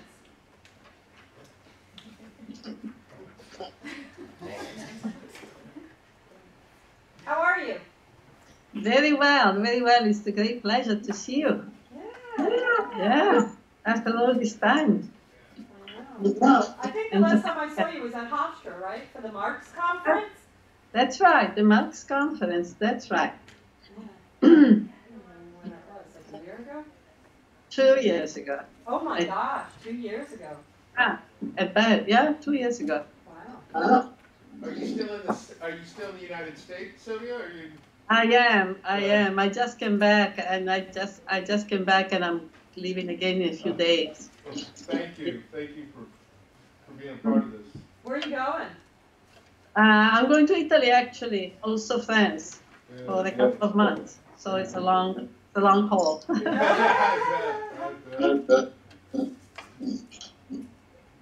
you have a place in Italy? Excuse me? Do you have a place, like you have an apartment in Italy? Well, I'm going to stay at my sister, but most of the action is going probably to happen around Venezia, because my partner is going to be teaching some seminars at the university there, and then I will be also traveling around the country.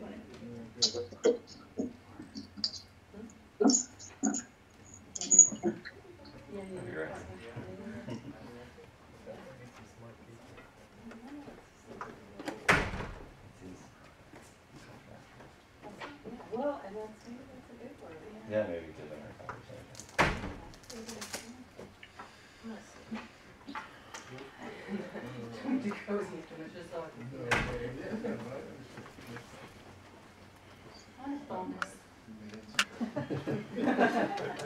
If you're eating it right now.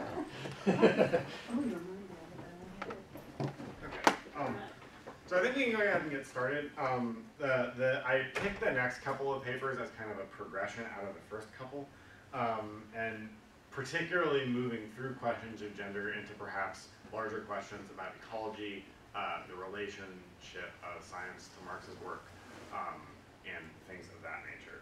So it gives me great pleasure to introduce Dr. Silvia Federici from Hofstra University. Thank you so much for taking the time to join us. And also Tyler Champagne, present from Texas A&M. Dr. Federici will be presenting Gender, Race, and Ecology in Marxist Critique of Capitalism and Concept of Communism. And Tyler will be presenting Scientific Socialism and the Non-Relativist Sophist. Okay. Yep. Okay. First of all, greetings to all, and thank you, Matthew, for inviting me. And it has been a great pleasure. I was very, very inspired by the two presentations. Beautiful, great beginning. I don't have, a full-blown paper like those were presented so far. I only saw my intervention as sharing some reflection on a number of issues that has been on my mind for some time, and are in fact becoming more and more prominent in my work. And they are brought to the surface by Marx's treatment of gender, race, and ecology. But they also open up questions that I think are still unresolved in contemporary social movements. However, before I go into that, if I can use 5 minutes, even 5 minutes of my presentation, because as I said, I don't have a long paper to present, I would like to continue to make some points about the discussion that just took place, because I feel like I was directly involved in it.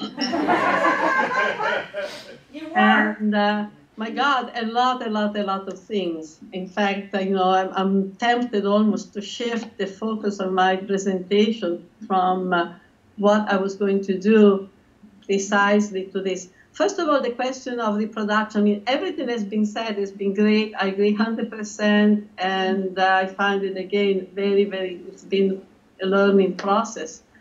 But I want to add a few things that I think are important in terms of our understanding of reproductive work and the campaign for wages for housework. Certainly for me, reproductive work more and more has come to occupy a central place in terms, not only in terms of women's work, women's social position, but also in the whole process of constructing a new society. And this because I see reproductive work, and not just in terms of domestic work, housework, but I come to think of reproductive work in a broader way. And first of all, as work that has built within it a contradiction. I think an argument can be made that every type of work has built within it a contradiction, but this one is particularly strong because on one hand, reproductive work reproduces our life, and on the other hand, in capitalism, is subsumed to the reproduction of workers for the labor market. And is finalized to basically save the capitalist class billions and billions and billions, which they would have to invest to create the reproductive infrastructure necessary, to allow people to show up every Monday on their jobs, right? So because of this contradiction within the reproductive work, there's obviously in the struggle itself, this is something that has come out, for example, over the last couple of years, discussing the idea of a women's strike, right? Obviously, a women's strike cannot be conceived by any means, except when you are working on a wage workplace, cannot be conceived in traditional terms, because it's very difficult to withdraw your labor from a labor when on that depends the reproduction of your family. So that you have to think of different ways of conceptualizing what does it mean to strike, at least as long as you're thinking about reproductive work. This is not a work, right? So that to me has broad implications, including the question of the value to be given to it, right? Two types of value to be given to it. One, of course, is the issue of wages, monetary value. The other is also our value in it, its use value for us. And I think it's important because, generation of women, me first, and I was hearing Marianne, and I was saying, yes, have rejected, housework, domestic work. I wrote in an early pamphlet that to many women, a life confined to housework is a fate worse than death, right? At the same time, maybe as I'm aging and I've seen other sides of this work, I've become to realize that we too, in that very spontaneous reaction, have participated in the devaluation of housework. And what we have rejected, quite correctly, has been the kind of reproductive work that has been placed on us, as it was defined, as it was being organized within the capitalist organization of work, in capitalism, right? Which means no money, no resources, no space, which is being repetitive, like everything that makes housework a kind of machine, yeah, really the proper appendage or antechamber to the factory. We have done in Wages for Housework analysis of what is the housework day of a wife of a factory worker or the wife of a miner, and it's really they're working on the same schedule. Wives of mine very often die of the same disease. Their work at all points is shaped by the work of their husband. But at the same time, what we have now seen is what is the potential and the potential creativity of reproductive work, in a society in which this reproductive work would not be subsumed, right, to creating labor power destined to be exploited. And then we will begin to see that, in fact, reproductive work is the reproduction of life, is the reproduction of the next generation, is a work that is essential to the definition of the new society. Is work that is essential to the definition of what kind of society, what kind of social relations do we want to bring into the world, right? And of course, we would see that this is a world that requires knowledges, requires talents, skills, and capacities that are immense, because reproductive work has to do with health, has to do with environment, has to do with culture, cooking. For example, take something as possibly boring looking as cooking, and nevertheless you think how much knowledge would go and how much creativity would go in terms of taste, cultural trends, health, nutritional, etc., etc. Right? So I think it's become very, very important to recognize that, to make sure we understand what it is that we devalue, what it is that we reject, so that we do not reject reproduction as a whole, but reject reproduction in terms of its definition in the way it is imposed upon us, right? And another couple of things are the wages for housework. The demand for wages for housework had many angles. Many angles, and here again, there would have to be, it was a strategy more than a demand. It was a strategic demand.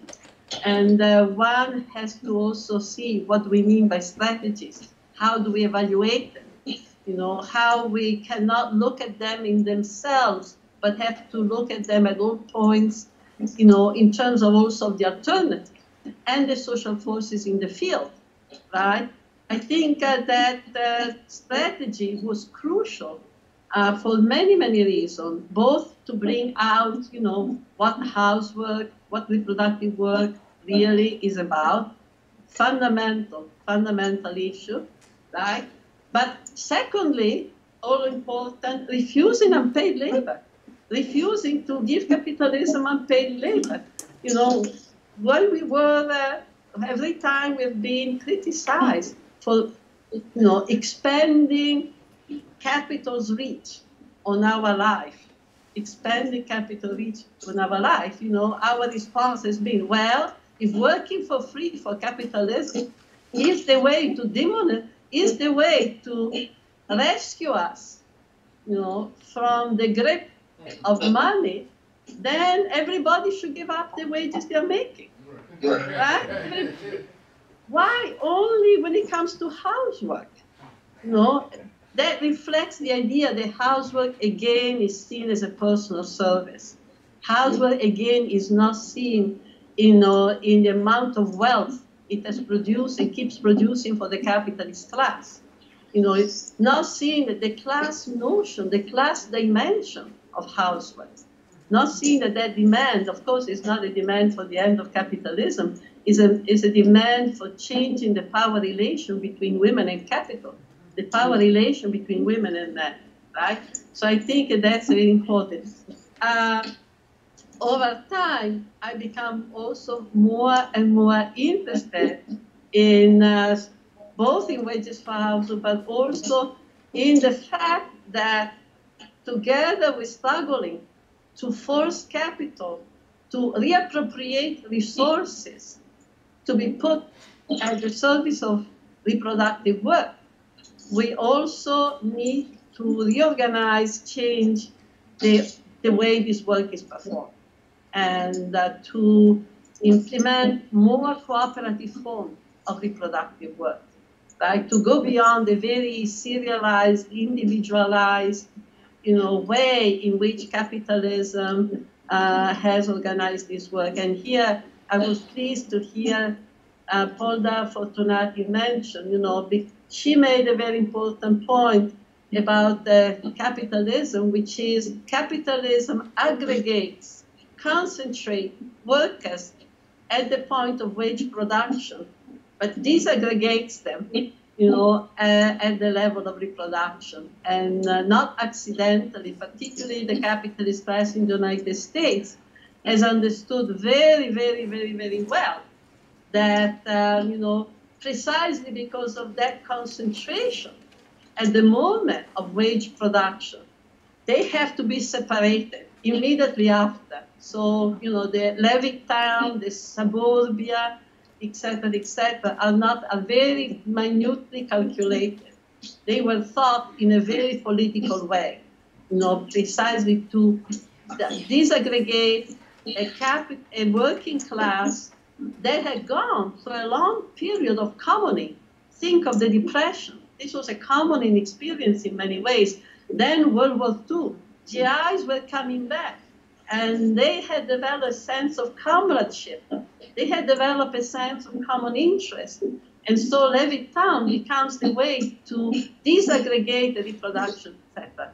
And I think also in more recent years, particularly in Latin America, and particularly in situation of emergency, of crisis, 73 after the Pinochet coup in Chile, 2001, the Piquetero movement in Argentina, and now in almost every, the periphery of every Latin American town, we see that a lot of people who are being displaced by the expansion of capitalist relations, right? And the women, first of all, they are now recreating new forms of life, new forms of reproduction, much more cooperative and not so isolating. And in the process of that, they're really also recreating a whole social fabric that is very important in their negotiation with the state, in their struggle with the state, in their struggle with capital, in their struggle with the state. And so this aspect of the importance of reproduction for the struggles, the importance of reproductive work and changes in the organization of reproductive work, and the effective ties that are created in the process, right? To build, a solid ground of resistance, is becoming more and more evident. So I want to bring this out because I think that this is part of the conversation. This is really part of the conversation. And I want to add, let's see, that I've recently spoken about a lot of these issues. In an introduction, I wrote to a book, and I'm going to put the cover of the book. It's the Statue of Liberty, with children and and holding the money.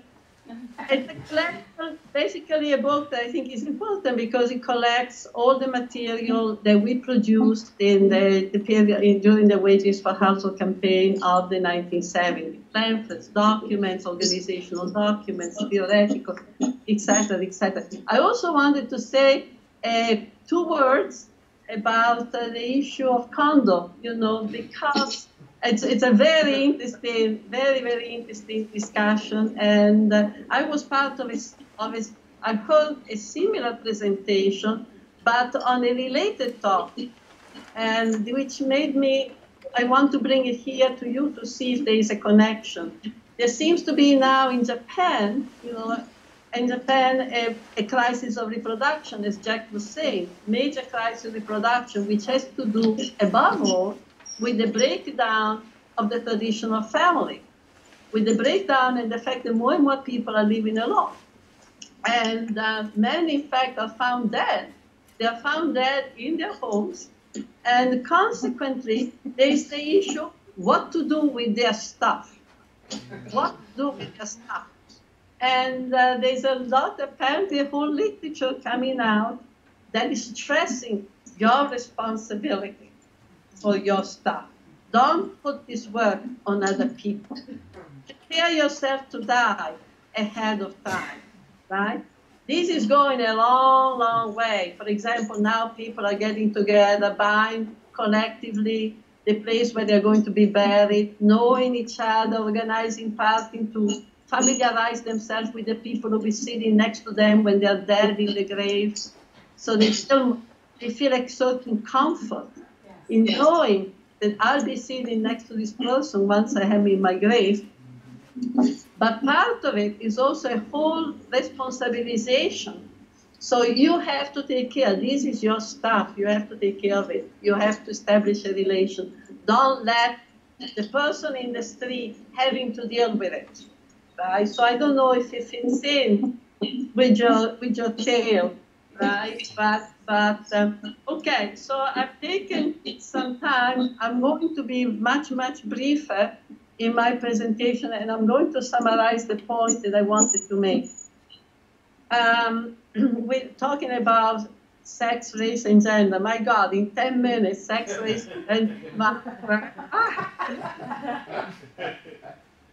well, but I wasn't going to do it. I wanted to, basically, I was going to start, and I don't know if that's the proper way to do because I haven't worked out all the, but start from a contradiction in Marx's treatment of sex, race, and gender. And it's a contradiction that I think has some implication for the question of strategy and how we conceive the future society, in contemporary social movement.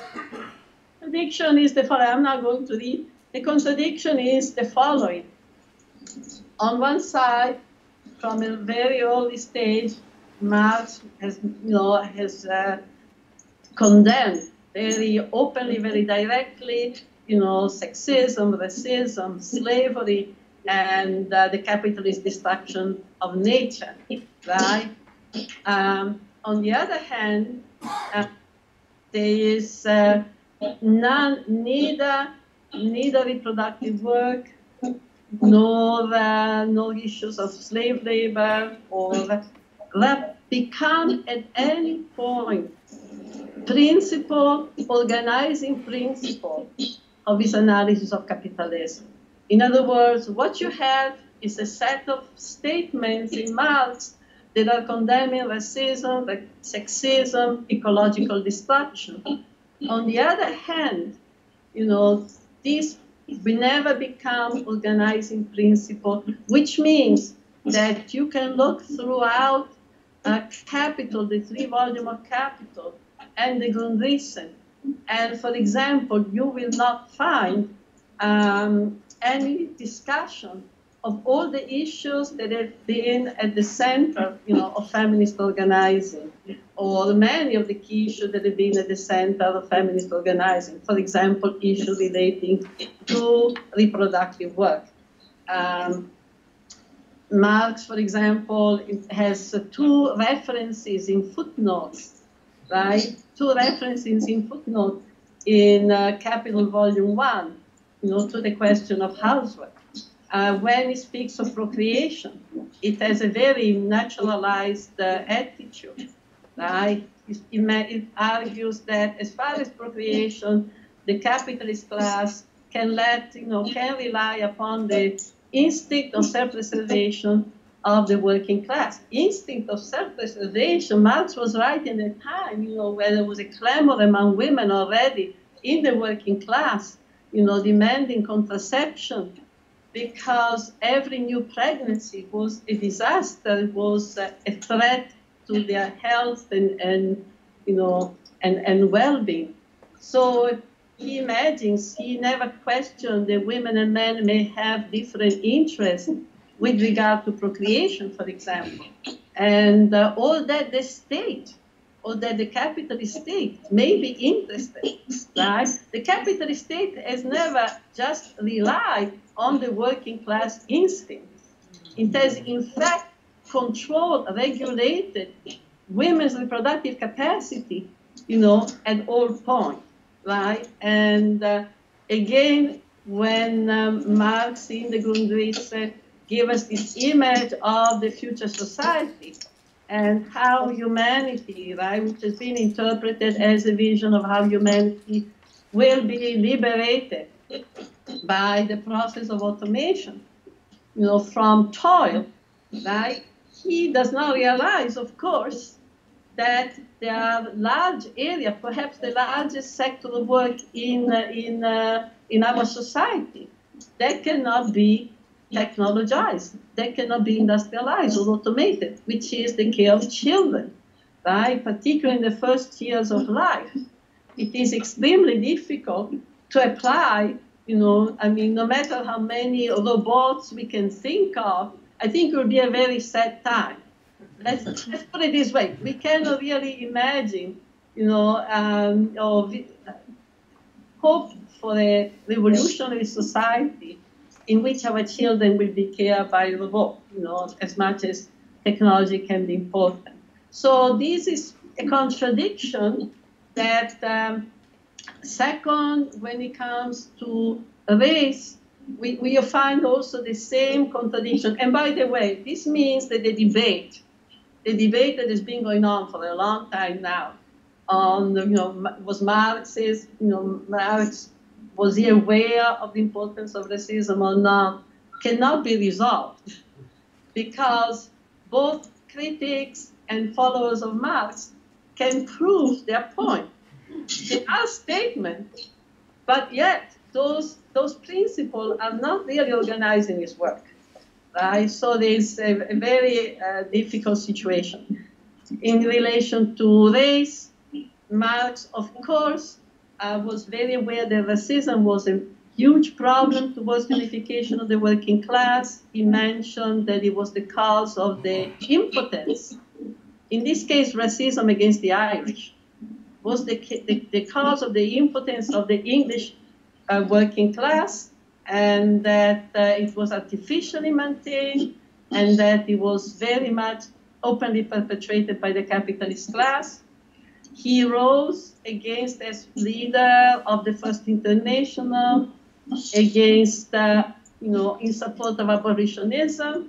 He penned the letter that the First International sent to Lincoln to praise the declaration of. At the same time, you know, it's very difficult to find. Same question, same problem, racism, the struggle against racism, and the question of slave labor are practically absent. Marx mentioned very, very sparsely slave labor, mostly with reference to the Greco-Roman world, not frequently at all. In a way, he obviously did not consider slave labor as something that will carry over to capital expansion, in the process of capital expansion. Third, of course, the question of ecology. There's a whole debate. People like John Bellamy Foster and other green ecologists, you know, have produced a literature demonstrating that Marx, particularly after he read Liebig, was aware of the metabolic rift that capitalism produces. But nevertheless, you know, Marx advocates. This is not prevent him from advocating the globalization of industrialization, the globalization of automation, large-scale industry, right? Because he saw large-scale industry, automation on a global scale as the precondition for the construction, and this is where my criticism comes, the precondition for the construction of a non-capitalist society. And B was convinced that the very process of industrialization on a global scale would overcome the division existing within the working class, right? And this is the critique that I make of Marx, that in a way it's the the fact that he was extremely impressed and seduced by the productive power of capitalist technology and industry, blinded him to the fact that technology and industry had, in fact, blinded him to the fact that capitalism, requires structurally all kinds of forms of labor. It's inherently adverse to an homogenization of the forms of work. Inherently adverse. And that the existence of different systems, paid and unpaid, free and coerced, right? It's as demonstrated to be, after 500 years of capitalist development, a structural part, a structural element of capitalist society. So it's presumption that the expansion of capitalist relations would, in fact, right, eliminate those divisions, those hierarchies. For example, with women working with men side by side, in industrial work, and this is it's really an important limit in Marx's work, in Marx's perspective and his vision of communism, right? Okay, I'm going to accelerate and to say that obviously it's not surprising that many of the movements that have developed since particularly the 60s and 70s, anti-colonial feminists, have begun with a critique of Marx, and particularly a critique of the centrality that he gives to the industrial proletariat as the revolutionary subject, and the centrality that he has given to industrial work as a material precondition, right, for the transformation, for the preparation of the material basis for the communist society, right? So that one thing that these different movements share is precisely this critique of Marx, right? Where you have a Marx that looks at industrial work basically as not only a producer of value, but also in a way, and not only as the creator of the material condition, but almost as an educator. I mean, Marx has an idea that industrial work somehow creates a kind of person that is self-disciplined, capable of working in uniform, responsible ways, and creates a kind of, and it instills the capacity for cooperation, and therefore shapes the subjectivity that is required for the building of a communist society. I think that most of the movement have come in objection to that, but I think that the idea that somehow industrialization, industry, technology are central to the revolutionary process is still very deeply ingrained, and has become one of the issues very important to me, particularly as I spent over the last few years much time in Latin America, where one of the key issues of all movement, but particularly women's movement, indigenous women, campesina, and urban, has been the struggle against extractivism, right? The struggle against the complete destruction of the natural environment by a mining company, petroleum company, etc., etc. And in this struggle, very important, very interesting, women have taken the lead. If you go from the Ecuadorian Amazonia, to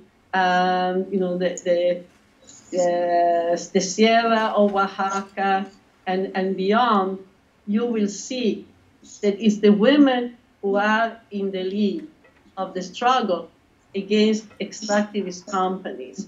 And on this, in the course of the struggle, a full alliance is formed between feminism and ecologism. Because being the subject of reproductive work, women are crucially aware, that when a mining company comes and the crops are poisoned, the waters are poisoned, right?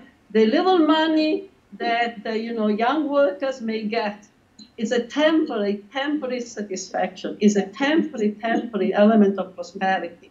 In reality, those companies mark the end of the community, mark the end when all, the basic reproductive means of life are destroyed.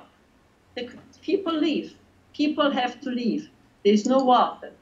There's a process of desertification. They are also discovering that together with the destruction of the environment comes an exacerbation of the violence against women, right? In other words, that work empowers men to, in fact, establish, basically that work gives men a sense of superiority as a more important work over the work of reproduction, and enables them to also more easily punish, women who are standing in opposition to it. So that in every case, right, hand in hand with the mind, a recrudescent exacerbation of the violence against women. So this all brings down the question, right, of the role of industry, the role of technology. And I think it's a question that is important because there's still within the Marxist camp, a lot of celebration of the power of technology as a liberating social factor. I'm referring here in particular to section or forms of autonomous Marxism, right? For example, all the talk about cognitive labor, the cognitariat. They sees the cognitariat as in a sense, the vanguard of the working class, right? And basically, also the celebration of digital tools, right? As key instrument of organizing, right? Organizational instrument. And there's not much problematization about the ecological consequence of this technology. There's not any problematization of the fact, for example, that to produce a computer, to produce an iPad, to produce an iPhone, you have to sift through billions of tons of soil to extract the mineral necessary, and you have to destroy the waters, which is the very cause of extractivism. So you have on one hand the celebration of this technology as creator of commons, creator of commoning practices.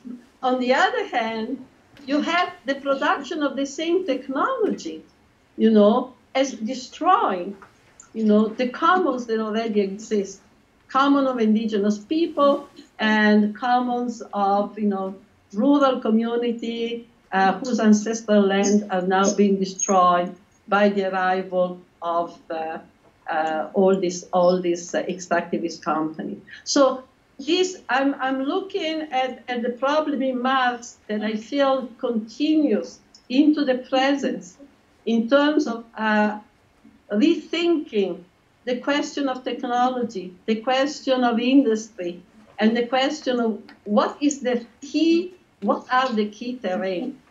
What are the key terrain in terms of, if you want, revolutionary struggle? Because we still have very different models, right? Very different model. And I conclude here by saying, on one side, we had the model that I encountered differently articulated by many, many women's movements. Those women's movements that have gone massively into the streets in Argentina, in Mexico, etc., who basically now are saying, we need a movement that is a feminist movement that is anti-capitalist, but places life at the center. This has become a kind of a slogan, life at the center, which means that this question of reproduction, reproduction articulated in many, many different forms, like Marianne did, I think, but articulated in many, many different forms, seen as that is the crucial terrain, right? And on the other hand, we still have a certain Promethean dream,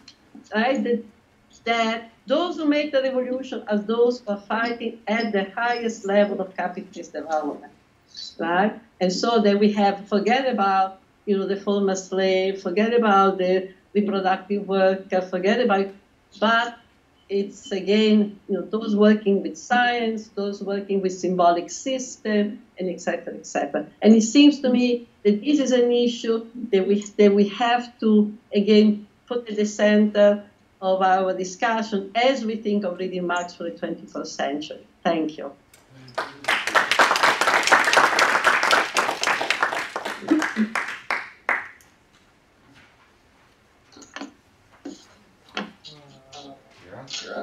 You're up. Cut the. Cut her volume.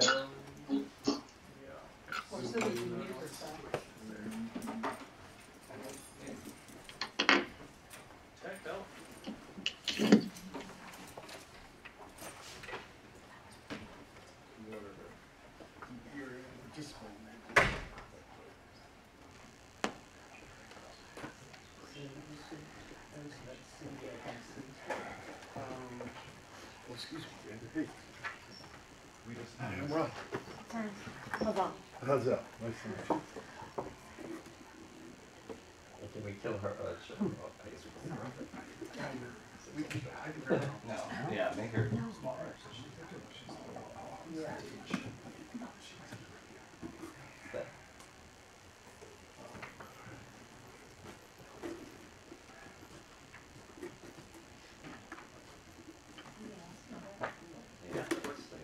Buzzy. She can see us. us. We turned the camera. Yeah. Yes. Can you see us? Yeah. I don't really get rid of that buzz. Yeah. And then sets came out. Coming out of exactly there. Maybe Sylvia can. She can't hear Oh, us. she's asking to lift the, I think to lift the camera or something. Or I think she's asking she wants to to see the faces, people rather than. like the. I think she's looking at the. I don't think Kyler's in the screen. I'm like here. Oh, I see what you're saying. Yeah, Keep lifting it. Yeah. Well, you're looking at his chest. We had it on the chair before, that might be easier. Yeah. Yeah, I think it's all part of one. She's against. Yeah. I don't think there's any like preference. reservation. I think someone has the card and they'll just pay whoever shows up. Okay. We gotta change that though. Can Sylvia mute herself or something? It's okay. Yeah, there's feedback. That's no longer the actual speakers. Can maybe turn down the speakers that we were using, that she was using. There we go. Beautiful. Yeah. I know what I'm saying. Yes. Right. That was close. You don't know how close it was. It's the closest part. Okay, so hi Matt. This talk is like Sylvia's exploratory in nature. I don't have like a tight argument, but I'm trying to build on some themes that I've been playing with to look at points of resonance between Marxism and science studies. So the themes that I'm working with are firstly, the passion for truth, secondly, modes of astonishment, and thirdly, faith.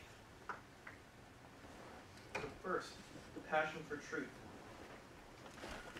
Marx is situated by the history of modern science, the struggle against opinion, the passion for truth. In the German ideology, the poverty of philosophy, the Grundrisse, and in Capital, Marx repeatedly affirms his scientific ambitions, contrasting unprejudiced, impartial, free scientific inquiry with speculation, ideology, sophistry.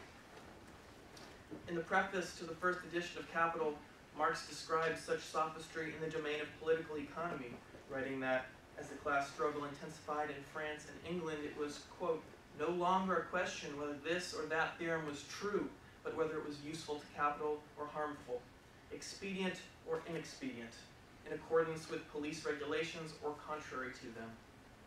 In place of disinterested inquirers, there stepped hired prize fighters. In place of genuine scientific research, the bad conscience and evil intent of apologetics. End quote. From the perspective of skeptical reason, we may agree with Marx about the evil intent of bourgeois economists, but it will be a matter of intersubjective agreement rather than truth. In fact, we will be encouraged to laugh at Marx's passion for truth as a quaint but naive notion that belongs to the past. Gone are the times when we could strive towards something like real depiction in the writing of history, as Marx and Engels did in the German ideology. I would like to take a slightly different tack. Following the perspective opened up by the Belgian philosopher of science Isabelle Stengers, I believe that both sophistry and the passion for truth may be admitted as constitutive elements of scientific practice. The result is what Stengers calls the non-relativist sophist, one who is able to affirm simultaneously and without contradiction that man is the measure of all things and that not all measures are equal. As Marx was well aware, abstract reason, that is, fiction, has the power to lead us astray. A plausible fiction, even a perfectly coherent and logically valid fiction, may not communicate with the world when put to the test. Nonetheless, every scientific statement will appear first as fiction and can only be verified after the fact. The challenge of science is to distinguish a claimant from its rivals, a truth among fictions, accepting the constraint that these stories cannot be distinguished a priori. As Stengers puts it, quote, the positive sciences do not require their statements to have a different essence from creatures of fiction. They demand that they be very particular fictions, capable of silencing those who claim it is only a fiction. How then does science discover these remarkable fictions capable of silencing their opponents? This history begins with Galileo. In the early 17th century, Galileo recorded the movement of the moons of Jupiter and presented this evidence as proof that the Earth was not at the center of the universe. Following this disturbing claim, he was summoned to Rome by the Catholic Church for interrogation by Cardinal Barberini. The cardinal's argument can be traced back to 1277, when the French bishop Etienne Tempier was tasked with deciding what rational kernel could be inherited from the Aristotelian tradition and what would be excluded by reason of its pagan impurity. Regarding the Aristotelian cosmology, he decided that it should be dispensed with entirely, as it rested on an argument by absurdity. Men, reasoned Tempier, cannot know the mind of God. What appears absurd to us may be entirely rational to him, and thus the only prohibition on God's absolute power and freedom, he claimed, was the law of non-contradiction. Philosophers craft fictions which may be judged according to coherence, but any claim of necessary correspondence between these fictions and the mind of God is forbidden. 400 years later, this argument held firm as Cardinal Barberini rejected the radical conclusions of Galileo.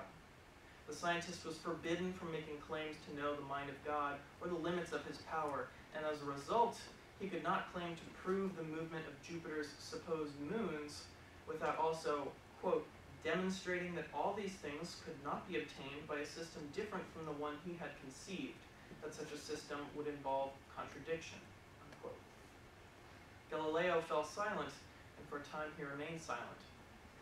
Then he did something astonishing. Theme 2, astonishment. In The Poverty of Philosophy, Marx offers a critique of speculative abstraction.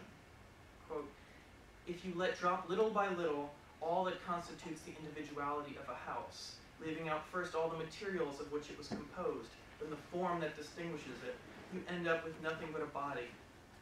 That if you leave out of account the limits of this body, you soon have nothing but a space. That is, finally, you leave out of account the dimensions of the space. There is absolutely nothing but the quantity, the logical category. End quote. This general and reductionist form of abstraction attempts to discover the essence of things by the lowest common denominator, and in the process eliminates every particularity and relation that gives an object its value. Such a process is unacceptable to Marx because, as he continues, quote, if all that exists, all that lives on land and under water can be reduced by abstraction to a logical category, if the whole world can be drowned thus in a world of abstraction, in the world of logical categories, who need be astonished at it? End quote. Keeping this passage in mind, we can see in Marx's passion for science not a lifeless repetition of economic laws of motion working themselves out with iron necessity, as he will allude to in later works, but as affirming the possibility of coming into contact with the real diversity of things, of being uncertain what one will find in a world of contingency and astonishment. It is in this sense of astonishment at the possibility of making nature speak that first reappears in the medieval world with Galileo. To vindicate himself, he retreated from claims about the moons of Jupiter to describe the motion of a simple apparatus. But this description required a new use of reason. In his discourse on Two New Sciences, Galileo relies on a reference to the inclined plane, an experimental apparatus capable of staging the phenomenon of interest. Unlike the general form of abstraction common to medieval thought, which claims to assess, for example, the speed of a bird, a fish, or a horse without referring to the particularity of the moving body it qualifies, Galileo depends on the specificity of the polished balls running down a smooth, inclined plane. For him, abstraction denotes, quote, the creation of a concrete being, an intersecting of references. This concrete abstraction, the experimental apparatus, creates a stable reference for the fictions posed to it, an independent variable which allows the scientist to withdraw from the scene. Thus, Stengers writes, quote, the apparatus plays on a double register. It makes the phenomenon speak in order to silence the rivals. With the experimental apparatus, Galileo invented a new possibility of crossing the gap between human reason and the reason of things, a new form of astonishment. It is this remarkable event which is the foundation of modern science, and which, if we are not careful, allows it to establish the general rights and authority of experimental science over the world of phenomena. This is the Kantian question, as Stenger suggests, how to retranslate in an admissible philosophical mode the fact that Galileo and Newton indeed seems to have made nature speak, to confess its laws. This is a powerful image, and indeed Kant was so impressed by the Galilean invent that he ceded all the phenomena to science. Henceforth, philosophy will only speak of subjects, and pure rational subjects at that, insofar as they are untainted by material causes.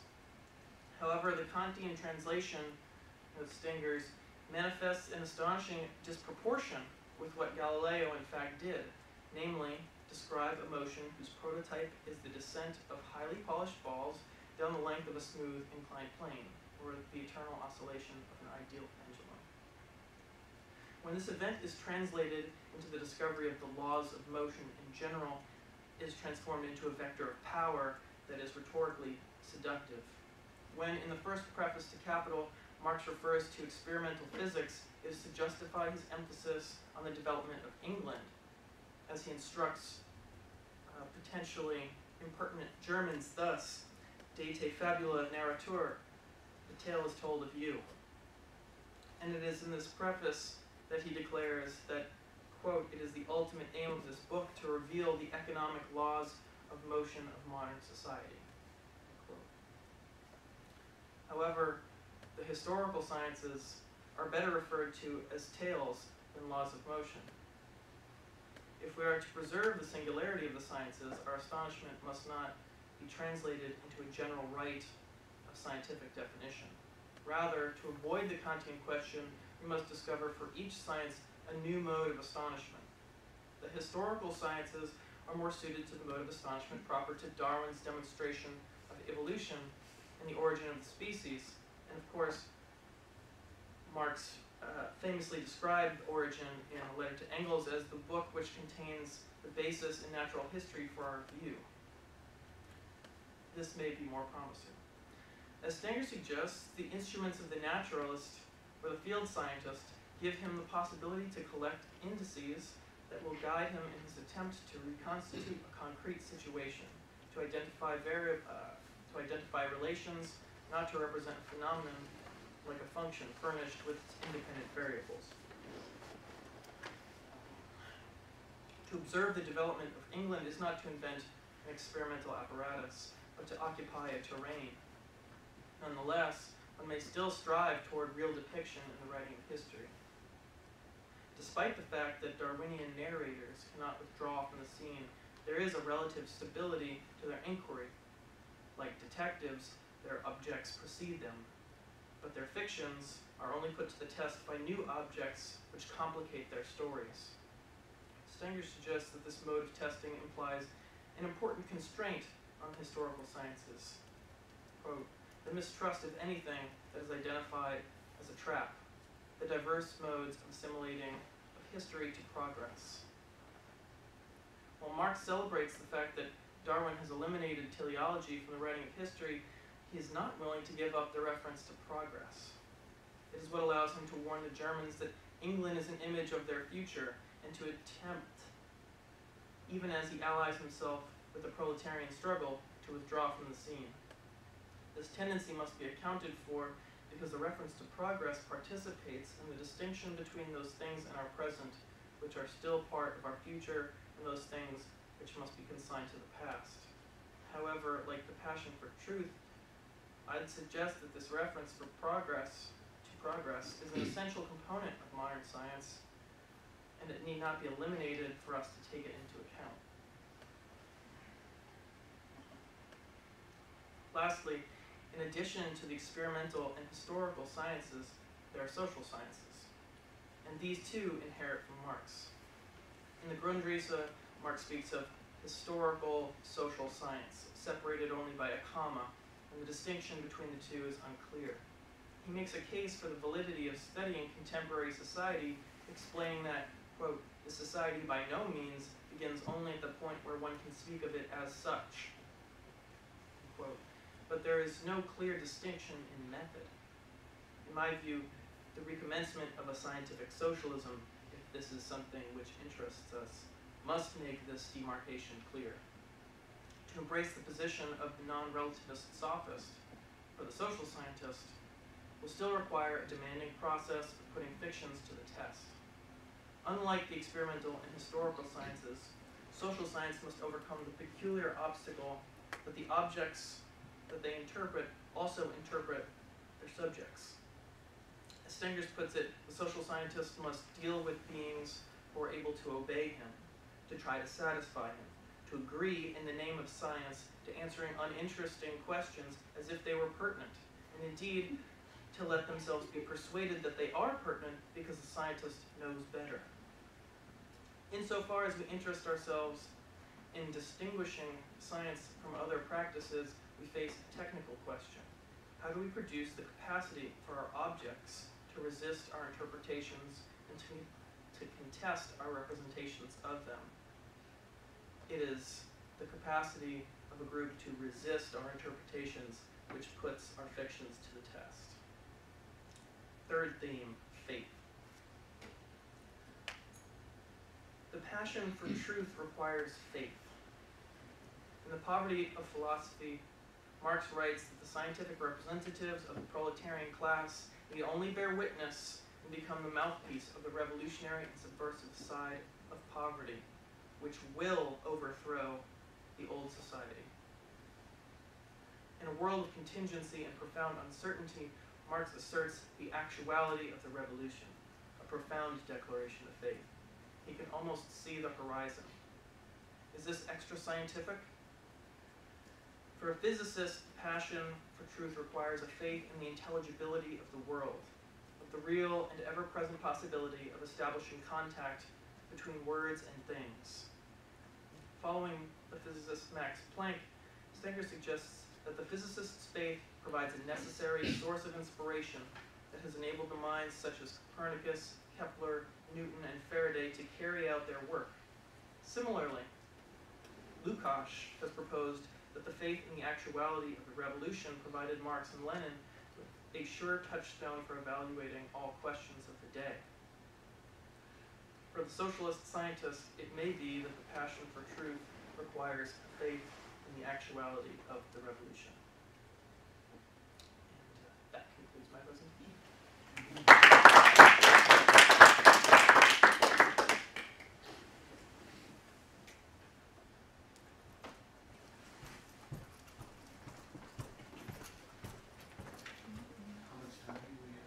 So we have a little bit of.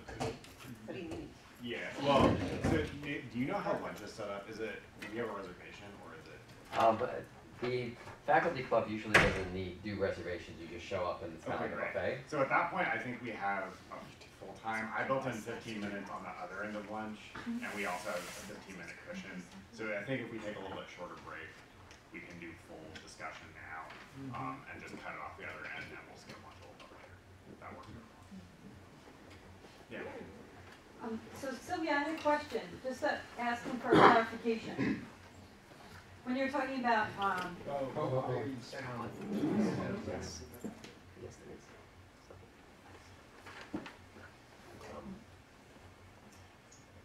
Yeah, Marianne, go ahead with the question. okay, so it's a clarification.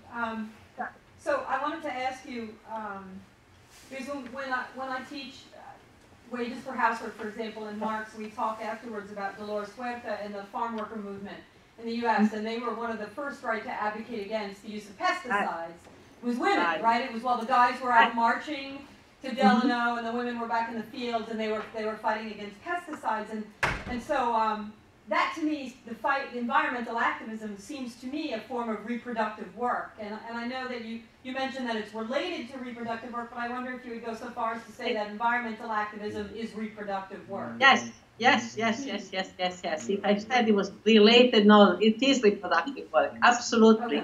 Okay. Care, again, talking about the language of feminist politics in the cuerpo territorio, the body territory. Right. What you put in the land is what you put in your body. Right, exactly. Care of the body, the care of life and reproduction is the care of the environment. The reproductive day in most of the world actually begins in the fields, with subsistence agriculture, what you put in the land. We care in selecting seeds, for instance, making sure that, Monsanto is not having hegemony in the decision of what kind of seeds are used or not used. That's reproduction. In fact, this has been, it's much, the concept of reproduction is much broader than domestic work, which encloses it in the home. Because in fact it extends outside the home. And So I guess then, and I will end with this. It's a way of the commodities that are being produced. Because in a way, I think that has to, we have to be able to organize kind of struggle that are not only in terms of wages, conditions of work, hours, but what is that we're going to produce? No, stop reproducing bombs, stop producing pesticides, stop producing commodities that are, we need to bring the question of reproduction also in the wage workplace. I think it's really, really crucial. And instill the notion that, we have to have responsibility in all the action that we are involved in. And that's part of the struggle. I'm not going to produce pesticides. I'm not going to produce things that are going to destroy my community. What's interesting about the environmental movement that just started when we think about reproduction, it's not just women, but now we're also seeing children themselves who recognize this. And that's a really interesting allied relationship that just hearing you talk, which is fascinating. I agree, yes. Yeah, children are still they're coming. There is a politicization of children that I think is very, very interesting on many levels.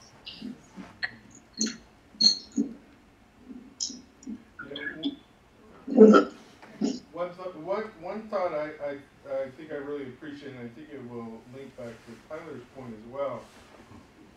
You know, social movement scholarship, when you talk about this contradiction in Marx that he sees some of the problems, but he doesn't see it as a point of organizing.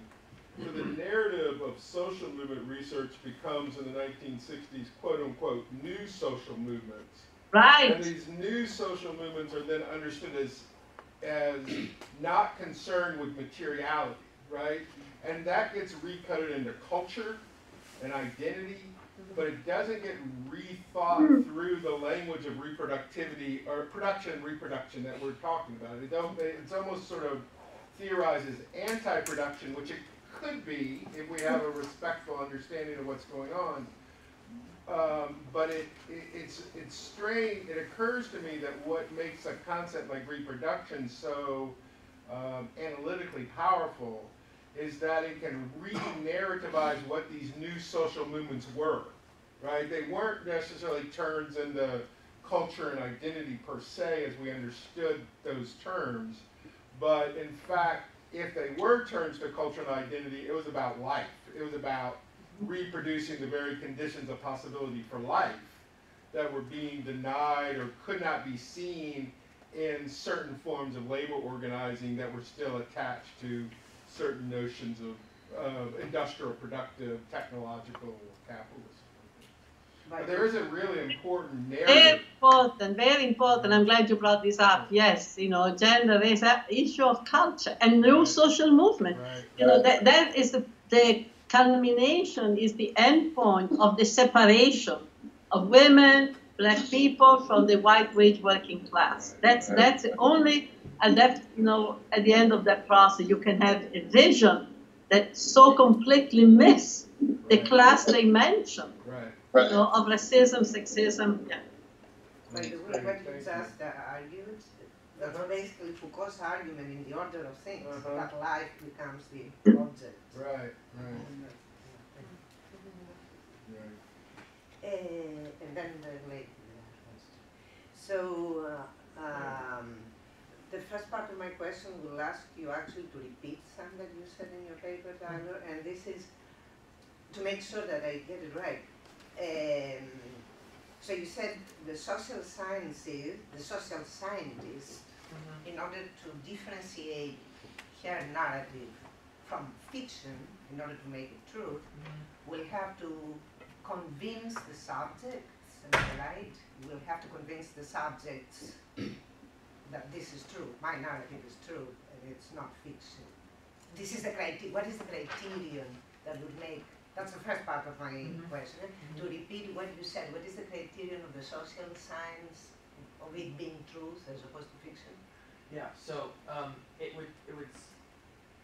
would situate the problem within like a relationship of diplomacy, right? Where you convince the subject. Yeah. You have to, right? Despite having distinct interests, you have to offer a representation which a group can recognize themselves in. I think if you're taking on a job which is the representation of a group which has an immediately political relationship of representing them as well as a scientific, right? In terms of knowledge production, here is always linked to the production of existence. So yes, you have to create in the subject that you're studying the capacity to resist your definition of who and what they are. Right. So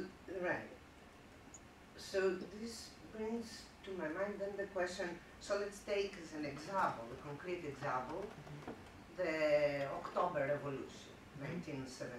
Okay. So at that moment as a social scientist you might say, and you can Lenin, to to the extent that he functions as a social, stands now as a symbolic, whatever, the revolutionaries, whatever.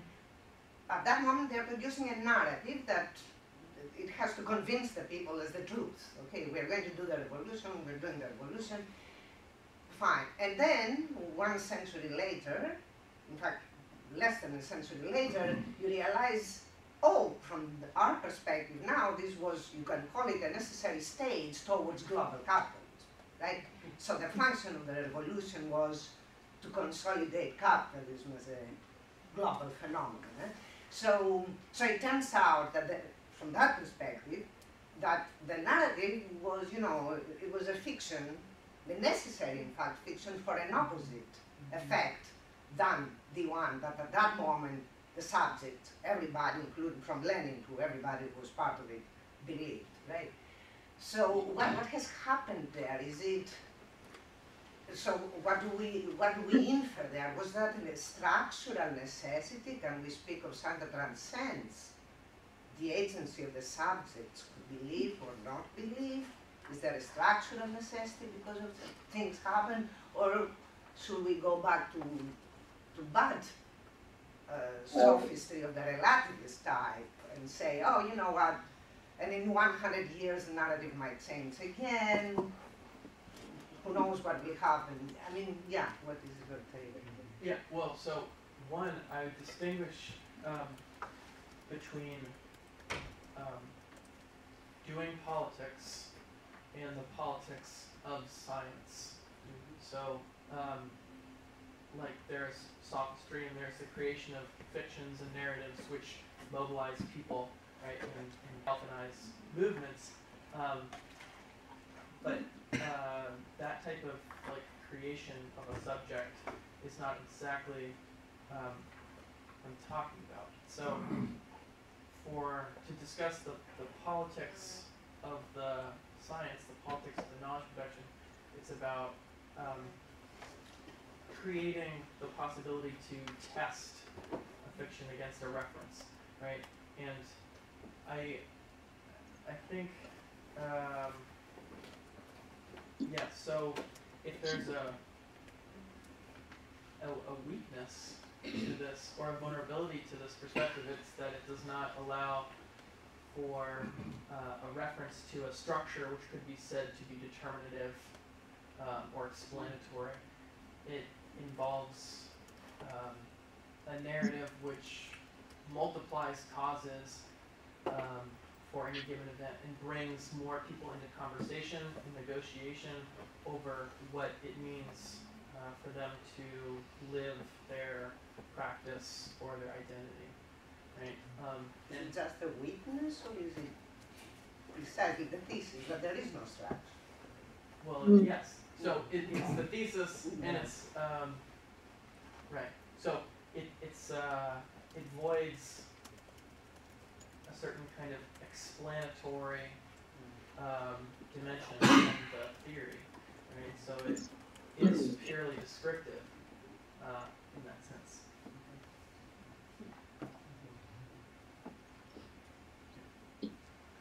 A question for Sylvia. We've had a number of references to historical moments that were turning points in terms of how organizational work was undertaken and with whom.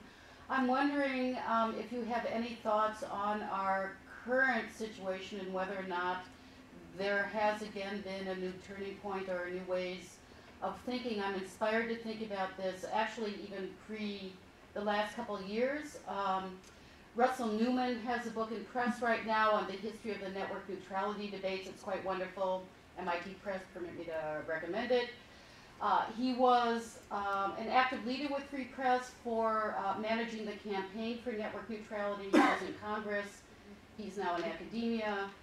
And he both goes through the historical details of the debates of that fight in the U.S., but also does so, analyzes the whole conversation, the whole struggle in terms of neoliberal capture, and so he is quite critical of both sides in the debate, the free press side as well as the government side, given where we are now.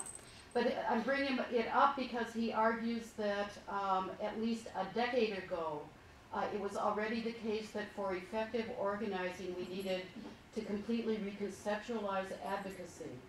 So whether you want a decade ago or now, just wondering if you have any thoughts about what might be new in terms of motives or processes in this environment. Well, it seems to me there's been, I'm speaking from very specific experiences, but it seems to me in terms of specifically the United States that there is a kind of a double move. For instance, the experience of Occupy, I think, has been very powerful. I think it's made a way in many young people of what is the power of sharing, being together, doing, organizing and reproductive work together, because every encampment was also full of activities of reproduction, where you get the food, organizing teams for cleaning up, for press conferences, etc., etc.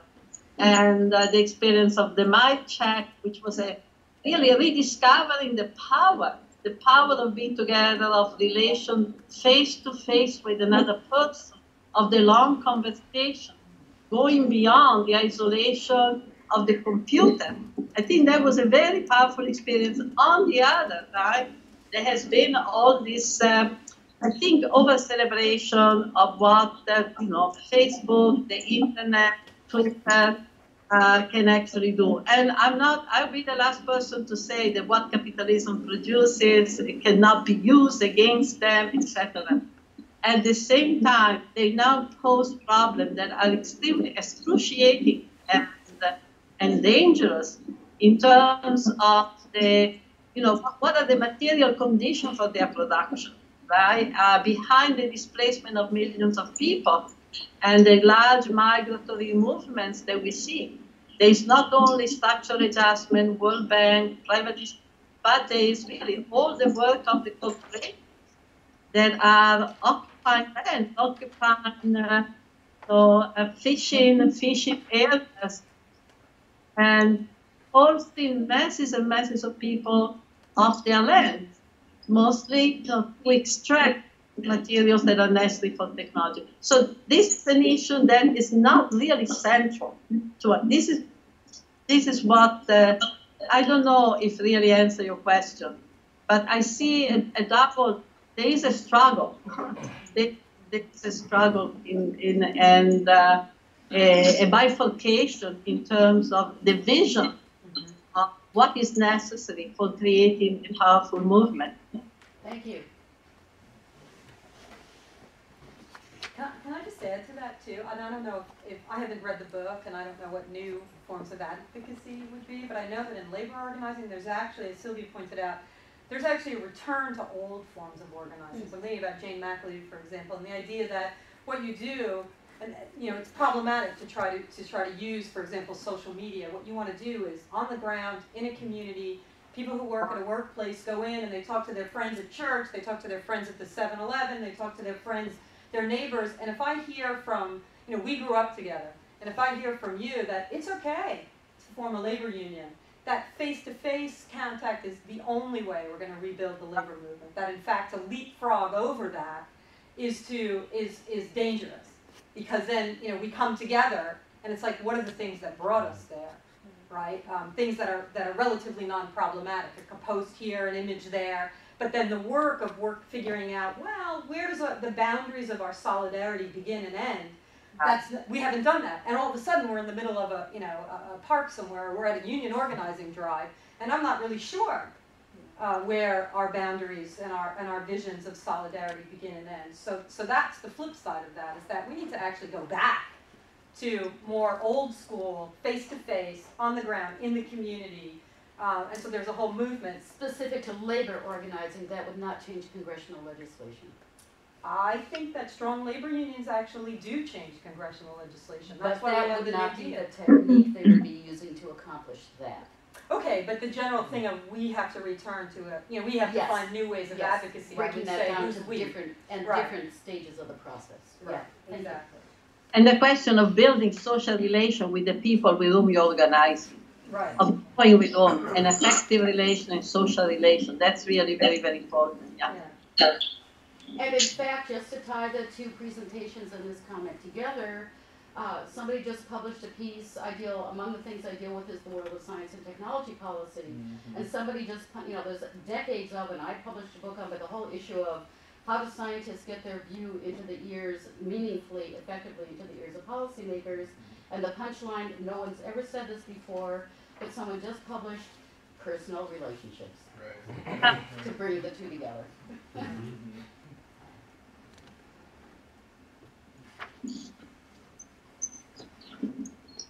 We have time for maybe one more question or comment. Anybody? Great. So my understanding is that you need to leave. Is that correct? That you have? Yes. I just wanted to thank you so much for joining us.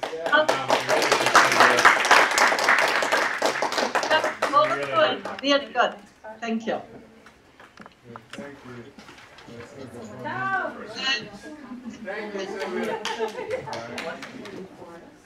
And we have about 10 minutes if folks are okay with that for a break timeline, so we'll reconvene in 45 minutes.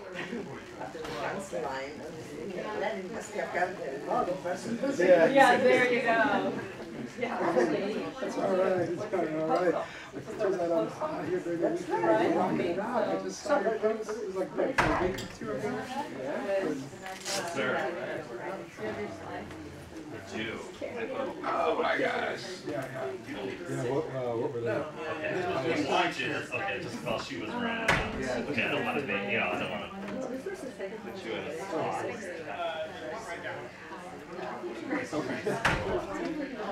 It's really just like PowerPoint.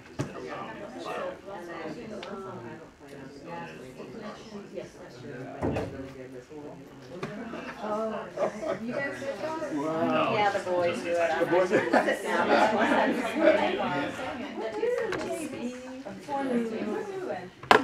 why I'm just looking at them.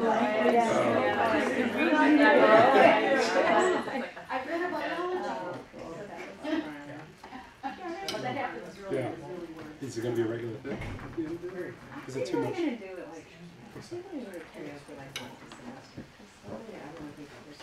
I know, yeah, you don't want to have that exactly. You don't want to have that.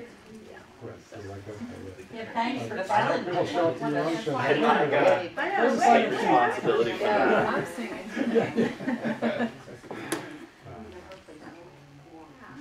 So when did you actually get here? Here being station. That's what it is. It's a volume thing again. We have to. He fixed it by turning that wall volume down. I know, because I can just make it and then I. From the Skyper. Yeah. It's like, right. I did not sleep. No, I didn't go out last night. Yeah, just running.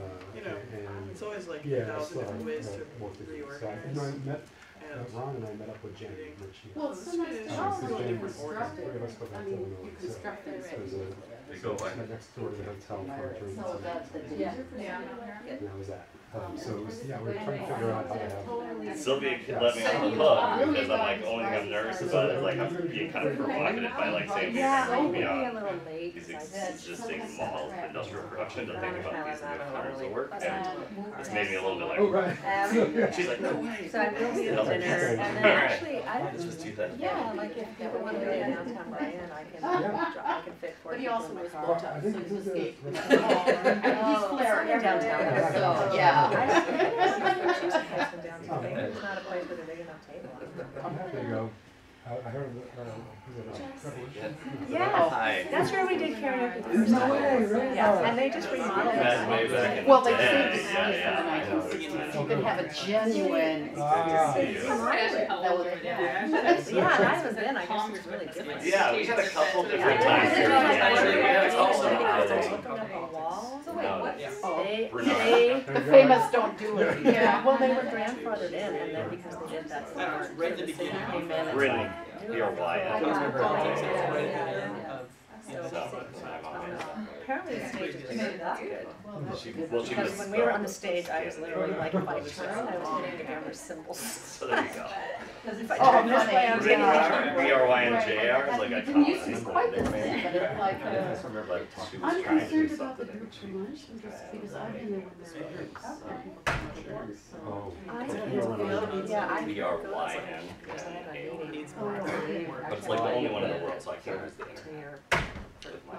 Everything I do comes up on the very first So I was hoping someone was able And it's all just like Marxist, communist, like, anyone that looks me up. Yeah, so I have like, or I just don't use it, which is That's, well, I mean, I'll get. Yeah. Who has the card? Kara's got it. Kara is Or no. No, Who I'm is- who not has the going card? to. I mean, I can't. Do you have the card? No.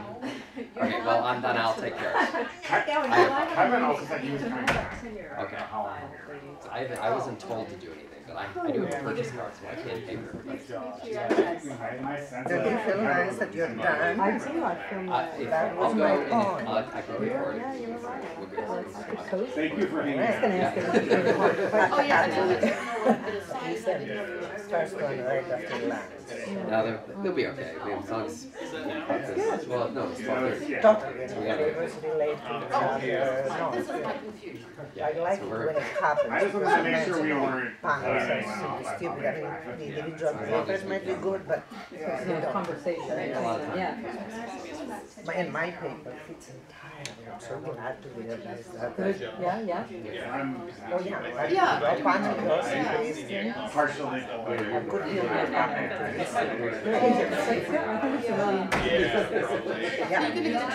Yeah. We went. Yeah, but to do well, kind of maybe not really have much. Dr. Crick? You and Chris. Dr. Crick? I think we inspired Sylvia to go Yes. on a tangent. Yeah, that's why I said, yeah, because she basically responded. Oh, yeah. Did you, I don't know, what did this? Yeah. Are you learning? So you in the same university. We talked together. My first time ever teaching women's studies. So, yeah, it was fun. It was good. So she's a teacher there? She's retired. She is retired, but she still identifies as a and she's very generous, as you saw. She's about like taking what you did and saying, yes, here's, let's elevate this. Let's talk about what, rather than a Oh yeah, exactly. Yeah. Time teaching, take whatever is useful from everybody. That's the that's what I talked about teaching this stuff, because I feel like the most useful thing you can do with this is say to people, okay, here, let's explore this. What can you do with this? What can we do with this? They really do the practice. Yeah. It's really it's like, where can we go? Right. And that's what it's good. Hey,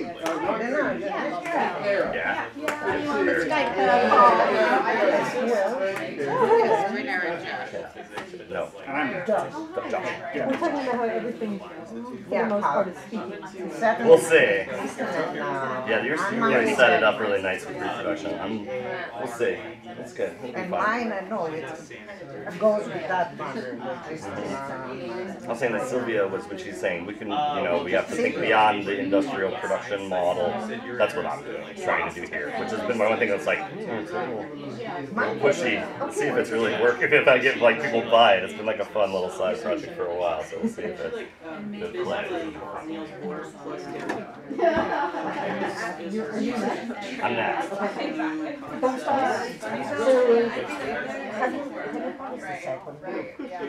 Just I published that edited volume on Spinoza and literature. I haven't really done much yet. I have a Spinoza project, and I have this Marx project. Everybody has Spinoza and Marx.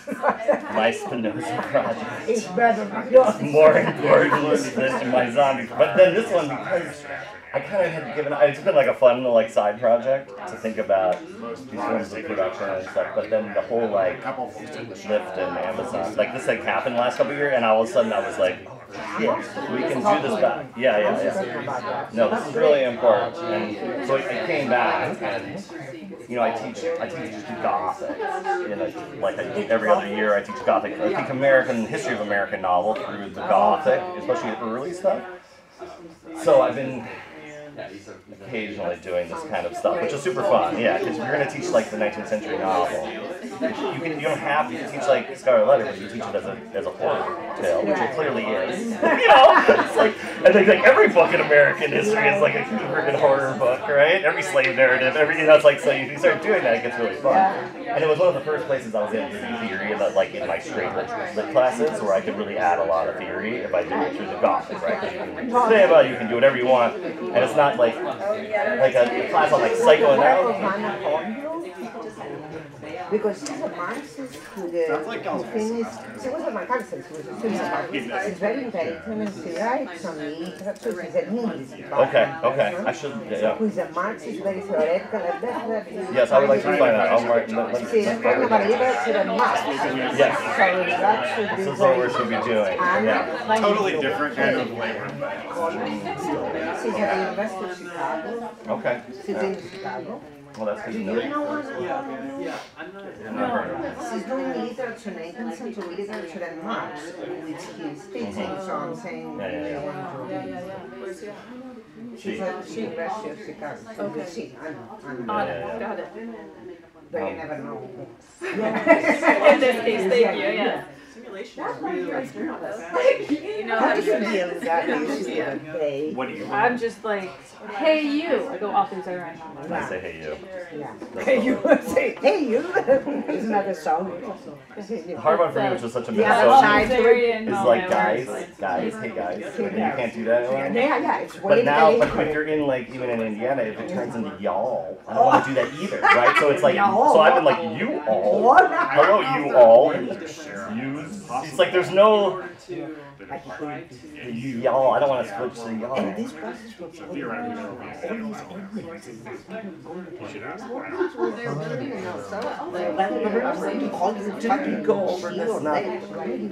This was the whole early 90s arguments around identity politics just being done, right? Like, I'm not crazy. Like, we all did this before.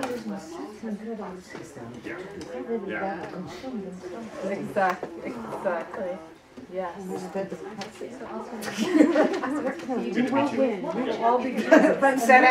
There is no hope in my talk. Right? I'm not looking for outsides here. This is just like, did you know how bad it is? That's the model. I'm not going to tell you, and you think that's bad. Wait till you see Wait till you see it.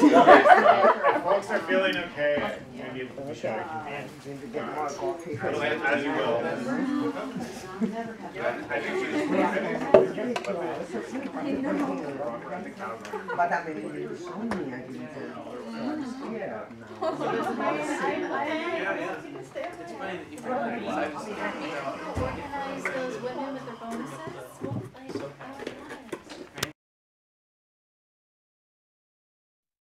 Big enough that I would have to use a mic, and that was what I liked. And then I ended up at Butler with like 8 people on a mic, and I was like, oh, but what about my loud voice? Just like now, I just bother people. 5,000 with graduate students. The English department has about 120 majors though. We have a pretty big English department. There's a law. Unlike almost every other state, I think, there's a law in Indiana that if you want to teach English in the secondary level, you have to get an English degree, not a comm studies degree, which is what in most cases it is. So we have like our majors, and then we have like a whole captured population of secondary ed kids that have to do it. And so we have a pretty interesting, and I always like them because I'm like, I can just teach you the canon without any, I just like, you just got to know stuff. The rest of you, we don't care. You got to know some stuff.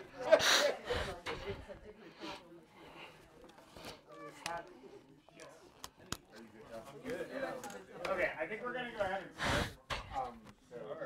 Yes.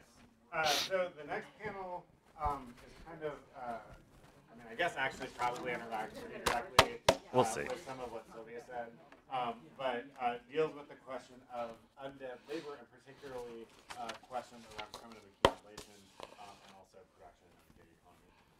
So our first paper is Dr. Swinson from Butler University, presenting undead labor and instruments of production, zombies, Foxconn, and the gig economy. And our second paper is Joshua Hanan from the University of Denver, presenting theorizing the primitive accumulation from the standpoint of rhetorical biopolitics. Hello. This has been fun so far. Okay, a couple of things. I have like 100 things to say before I start, but I'm not going to do that. But I will say a couple things. One, I did try to get this down to 20 minutes. We'll see. I didn't, but so I kind of, like a third section is missing. So I set it up, and I think I'll be able to very quickly kind of point to the direction, but I think there's something about bringing this analysis of emergent forms of labor in China back into the United States, which we'll have to do to make it work, but I think that's be more kind of in discussion. And the second thing I would say is just this project started as a kind of larky project as a result of my teaching early American literature and teaching the Gothic themes in early American literature several years ago when the zombie seemed to be everywhere. And, you know, my students were kind of invested in. Someone finally said, like, well, why the zombie today? And why is it so? And so it sent me kind of in a fun way with that, but it got more serious the more I did research on, in particular, this. Do people know what Foxconn is? No. Okay. Foxconn's the largest employer in the world. They have 1.3 million workers. It's like Samsung and Apple who don't have employees.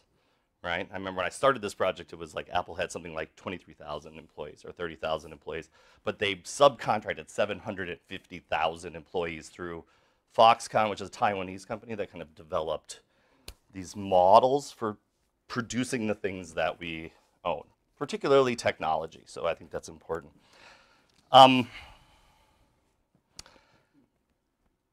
So I'll start. I start with a quote from the Grundrisse about slavery. There's like zombies and slaves and work are all together. And he says, to steal a slave is to steal the instrument of production directly. But then the production of the country for which the slave is stolen must be structured to allow of slave labor. Or, as in the southern part of America, a mode of production corresponding to the slave must be created. Marx begins the Grundrisse with material production in order to reveal how bourgeois economists universalize what he says, socially determined individual production, in order to present capitalism as eternal and natural. In other words, he begins with the activity of production in general in order to situate the concept of abstract labor as central to the dynamic social and historical transformations of capitalism. Whenever we speak of production, he says, what is meant is always production at a definite stage of social development, production by social individuals. Following his lead, this presentation will address the future of Marxism by taking seriously the possibility that a familiar form of production, industrial factory work, has been qualitatively transformed after it was globally displaced during the process of deindustrialization. Hold on a second, sorry. I got, also allergies are here, and I just walked into them today, so I'm a little. By analyzing the modes of production and forms of labor that have emerged over the last decade in China, and then tracing the importation of these advanced modes of production into the United States, I will argue that the form of mass production used to produce the vast majority of electronic commodities today, and the form of application-based labor such as Uber, Lyft, and Amazon Prime delivery in the US, share a structural or organizational form in which the instruments of production that defined Fordism, machines, the assembly line, and other capital-intensive tools such as a fleet of delivery trucks, have been eliminated and replaced by massively coordinated collective human labor that is organized either physically, as in China, or abstractly, as in the United States, through algorithm-based applications.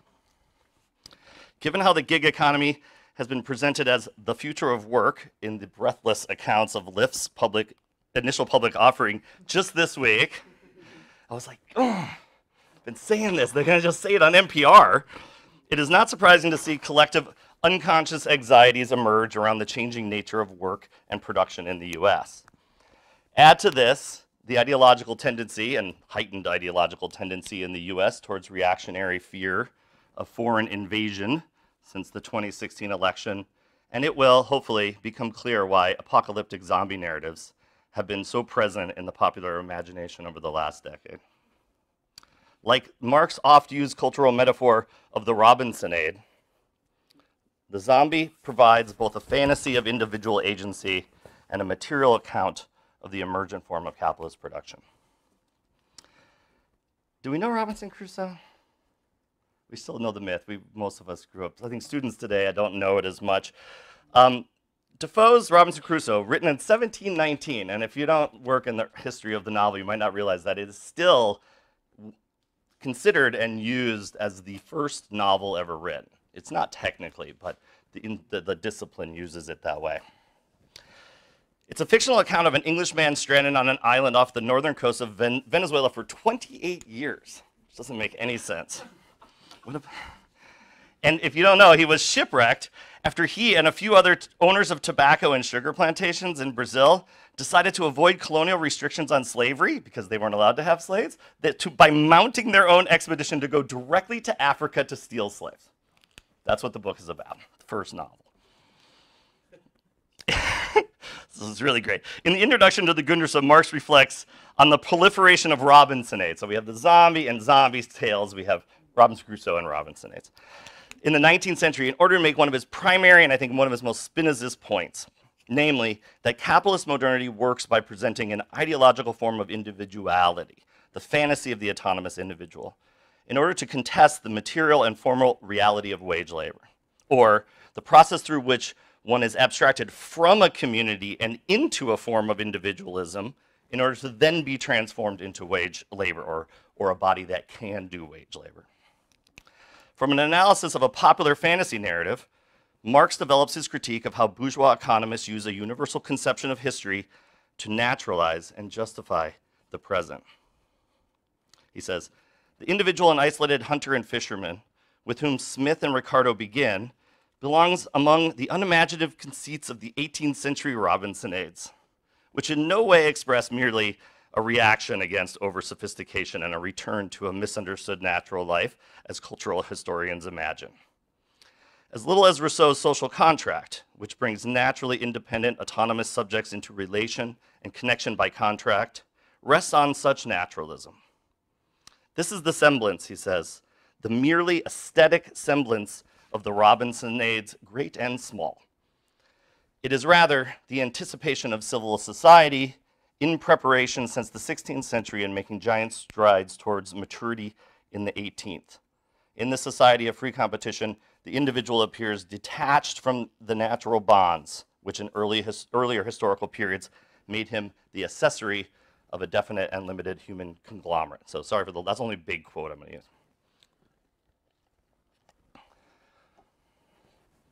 The imaginations then of the 18th century prophets produce 18th century individual in order to counter the real process of alienating people from their collective and social experience in order to create individuals who will operate in a new capitalist world.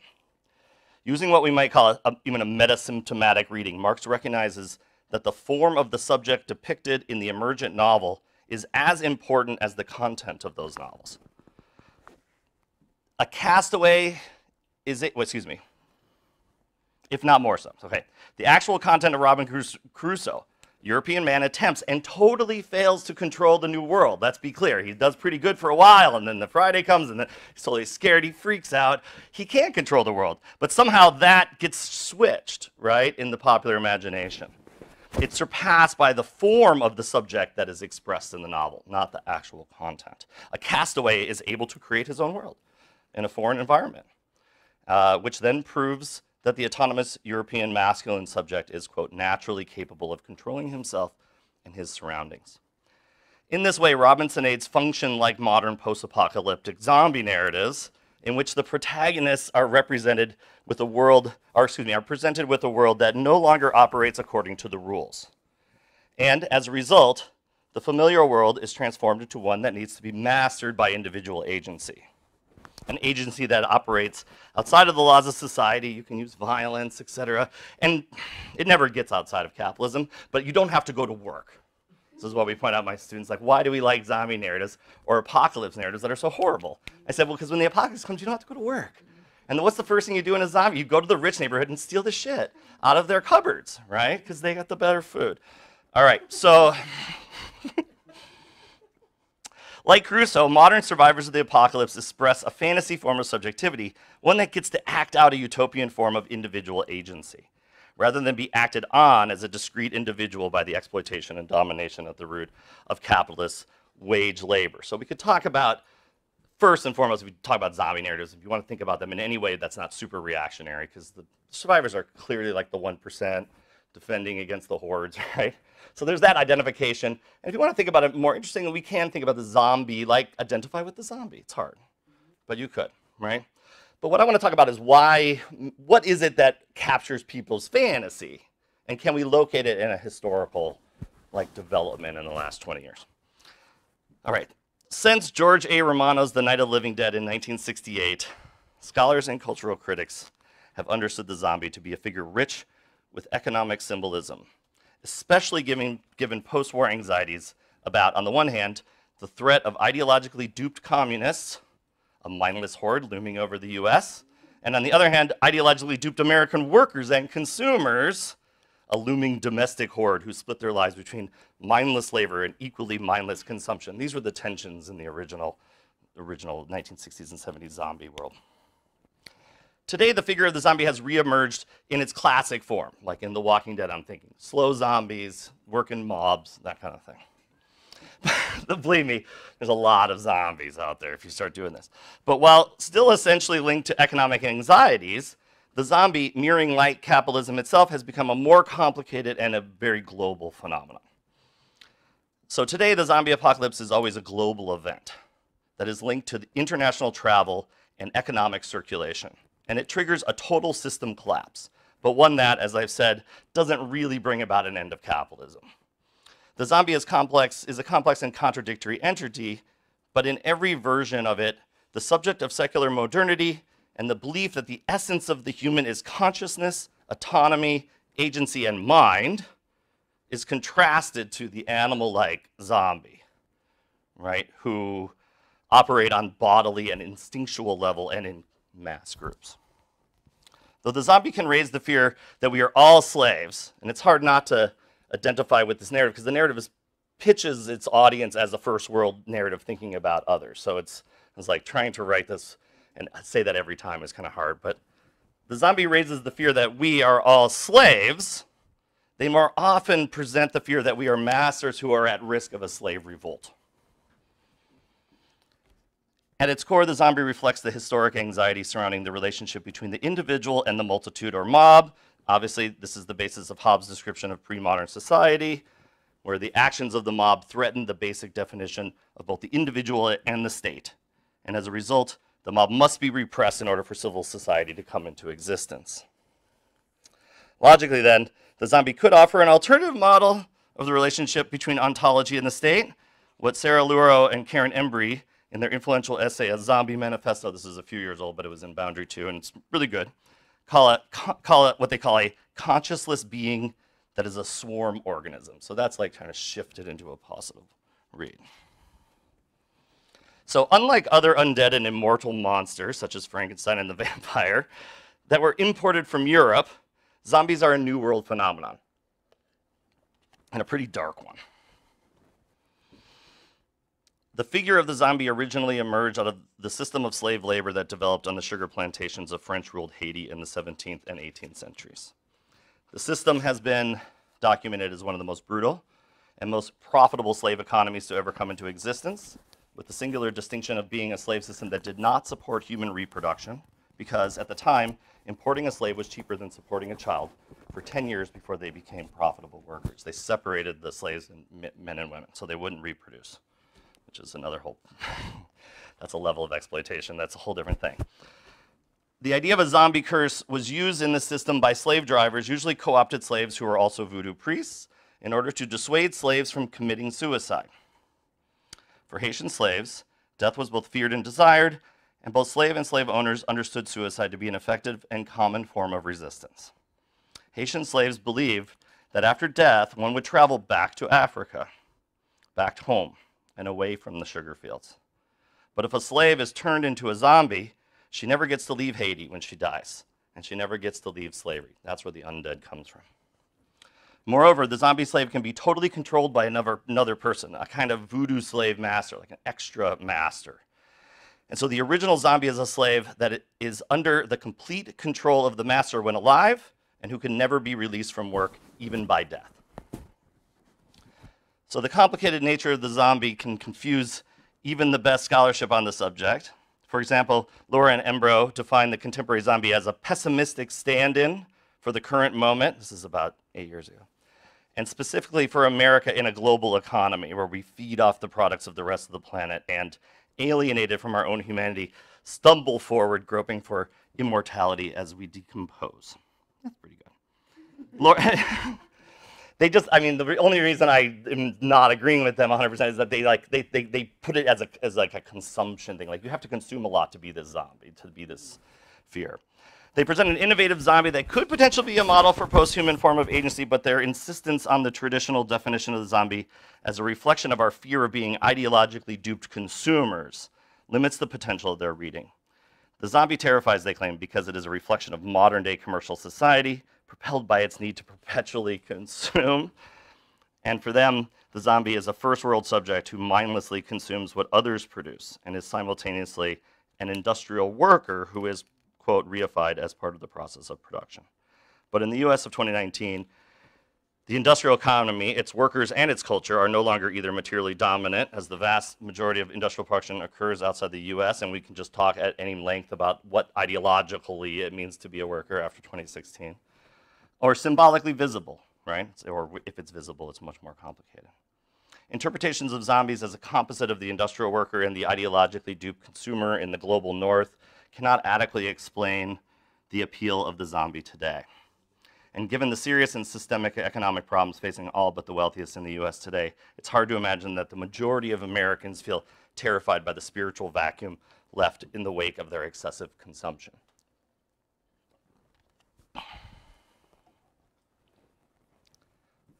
Break. In order to explain, I'm going to move into this idea. So I want to think about dead labor and living labor, right? But obviously I'm going to try and say something about undead labor. This is the conceit. In order to explain how machines seem to produce value autonomously. So when we're talking about consumption and we're talking about production, and the zombie is always as representative. Marx refined his concept of dead labor to describe the collective past human labor that is expressed over the life of the machine.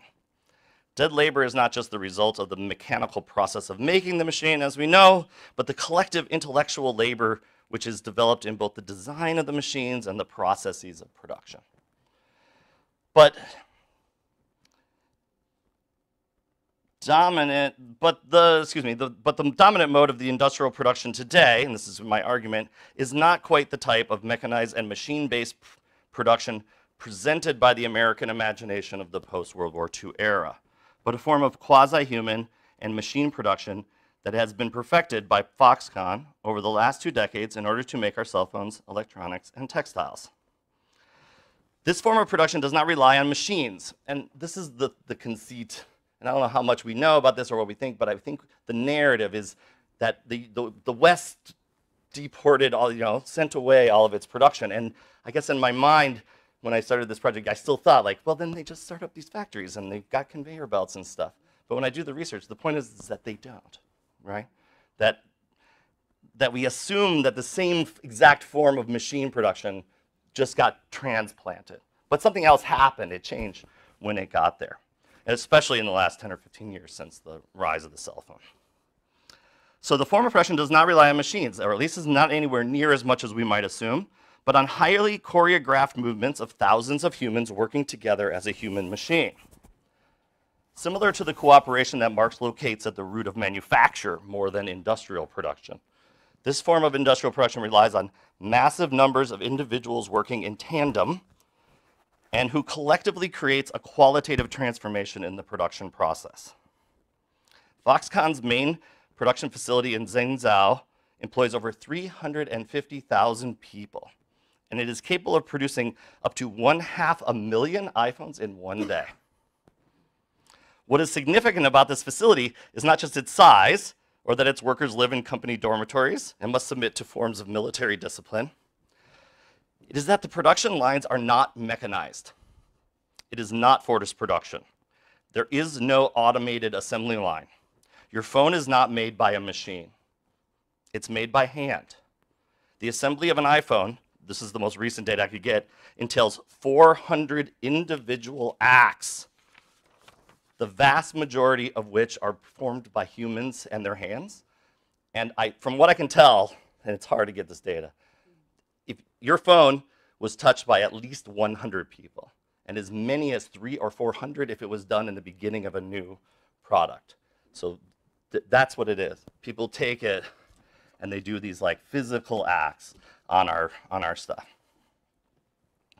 So today, the function which dead labor performed in previous models of industrial production has shifted from inanimate machines to living beings. And I know that's a trick, but we're going to have to try and see if I can make it work. And as such, commodity production no longer relies on dead labor, at least not the same, but on what I'm calling undead labor. So it's both. This, quote, consciousless being that is a swarm organism was displayed on the world stage during the opening ceremony of the 2008 Beijing Olympics, if you remember, where all of their performances were done with massive amounts, right, of micro movements of people. So the Chinese unveiled both, and they unveiled the largest flat screen television ever made underneath, right, to like, and then image of all of these people working in tandem, right? Or I would say the way that those TVs are produced. Namely, the minutely synchronized movements of thousands of individuals acting as a machine. So, right? This form of production is at once a description of the zombie apocalypse and of the emergent forms of undead labor captured by Edward Burtynsky's images of these Chinese factories. I don't know if you know who Edward Burtynsky is. He's a pretty famous photographer from Canada. But early, this might have been even like 2007 or something. It's pretty early. He got into, this is the Zhengzhou facility, and they let him take pictures and do video. If I had an hour, I was going to run this like 20-minute documentary where he takes literally a camera and just runs it through this factory with like 100,000 people working in it. And it takes like 18 minutes to go down the lines of that one. As well as the intimate portrayal of undead labor and post-apocalyptic experience of human migration. If you've seen the 2009 documentary Last Train Home by Lizin Fan. I didn't find a bit from that, but this, if you've seen the images from the migration, this is in Xiaozhang. This is outside of the factory I'm talking about. 2 years ago, it's 100,000 people were waiting for trains that couldn't come. So you can imagine, we have the images of the space. The proliferation of the zombie narrative is an unconscious acknowledgement that the global north is haunted, both spiritually and materially, by these producing hordes. There can't not be a material trace of the dozen young women who sewed the seams on our pants while sitting in their rented rooms. That's what that's. It's also that, people don't even just go, even when we were talking about like piecework stuff, people drop it off. They drop off bundles and then people drag them into their house and then they make that one seam and then they rebundle them and someone picks it up, right? So these objects are going around and around, right? In the US, we can almost repress the origin of our material commodities today, even as we are entirely clothed in and communicate with and are entertained by products made by this mode of mass production. It rarely emerges in the popular discourse, right? And this is part of the deal. There's only a couple places where I've been able to find even, images of it. One significant exception to this was the bad press Apple received. Now, this is a few years ago when information about working conditions and high suicide rates in Foxconn factories was leaked to the West. In response, Foxconn installed nets on the outside of the workers' dormitories to prevent suicides. And I don't have to make the obvious connection to the can't die situation.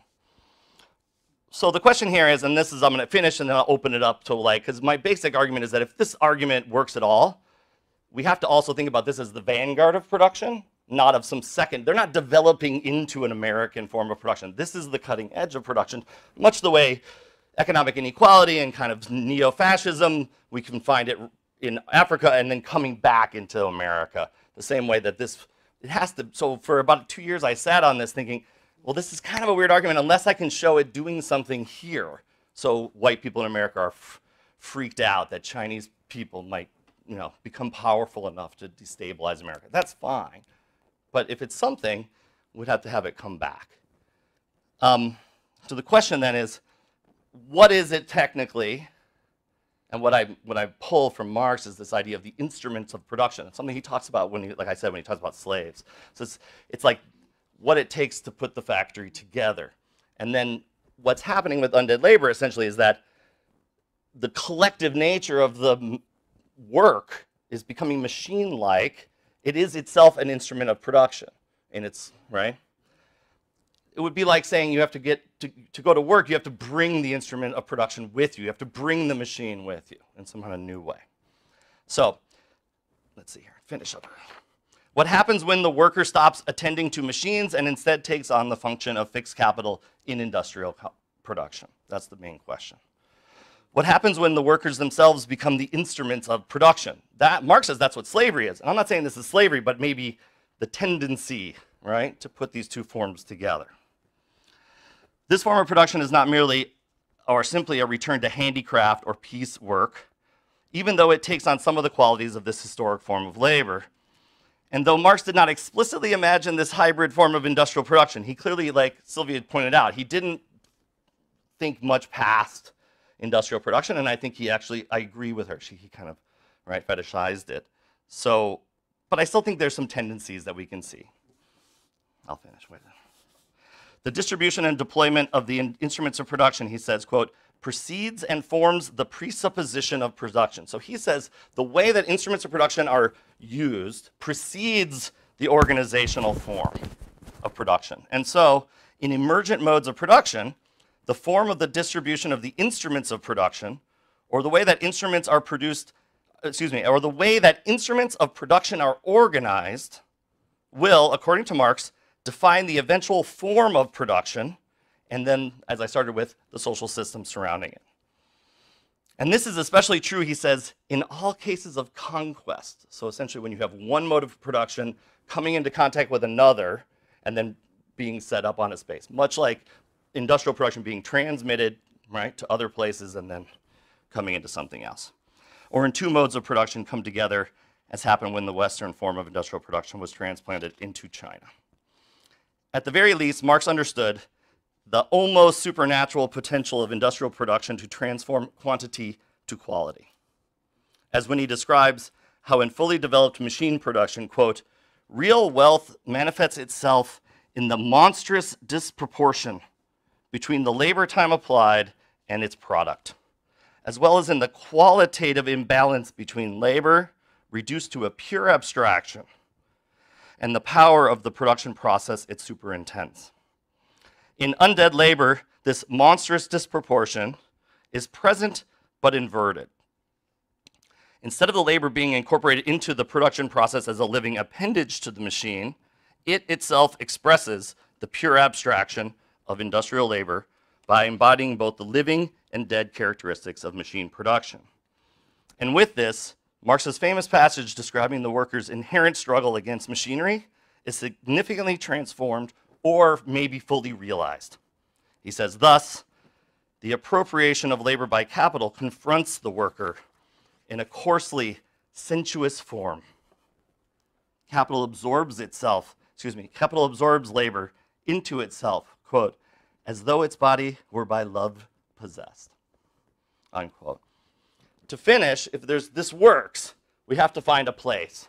We have to have it transmitted. This has to be a vanguard form of production.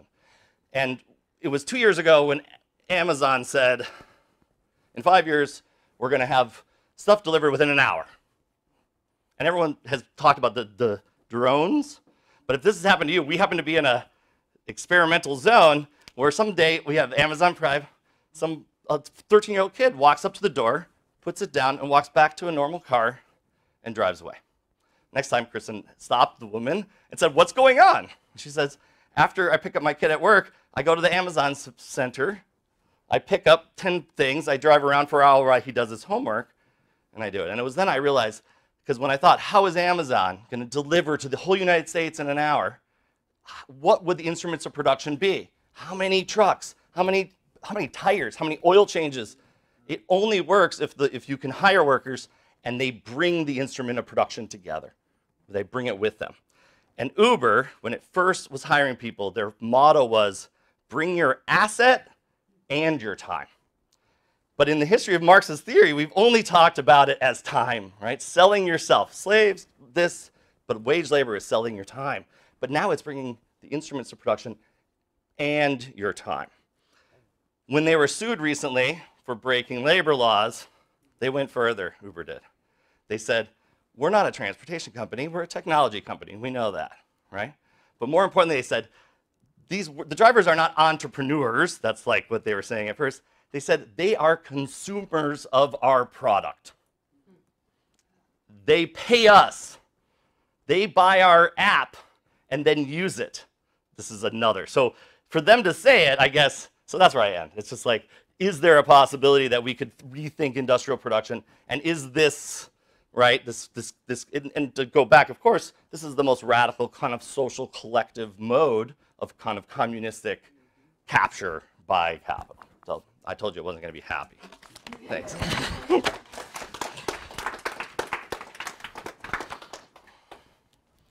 Do you know how to flick it off? Do you have one? Yeah. Can you get that?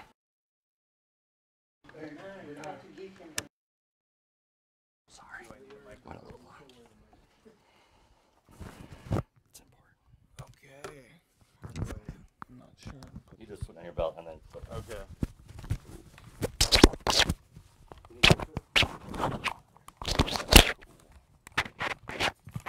All right. Let's get this set up.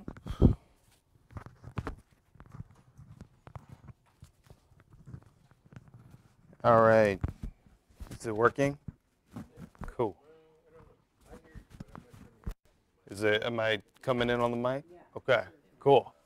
All right, so my paper is pretty theoretical, so I apologize in advance. I'm just like going crazy on the theory. So hopefully some people enjoy it. I see myself tying together a number of themes that have come up this morning, at least implicitly in my mind. So hopefully some of that comes through in this talk.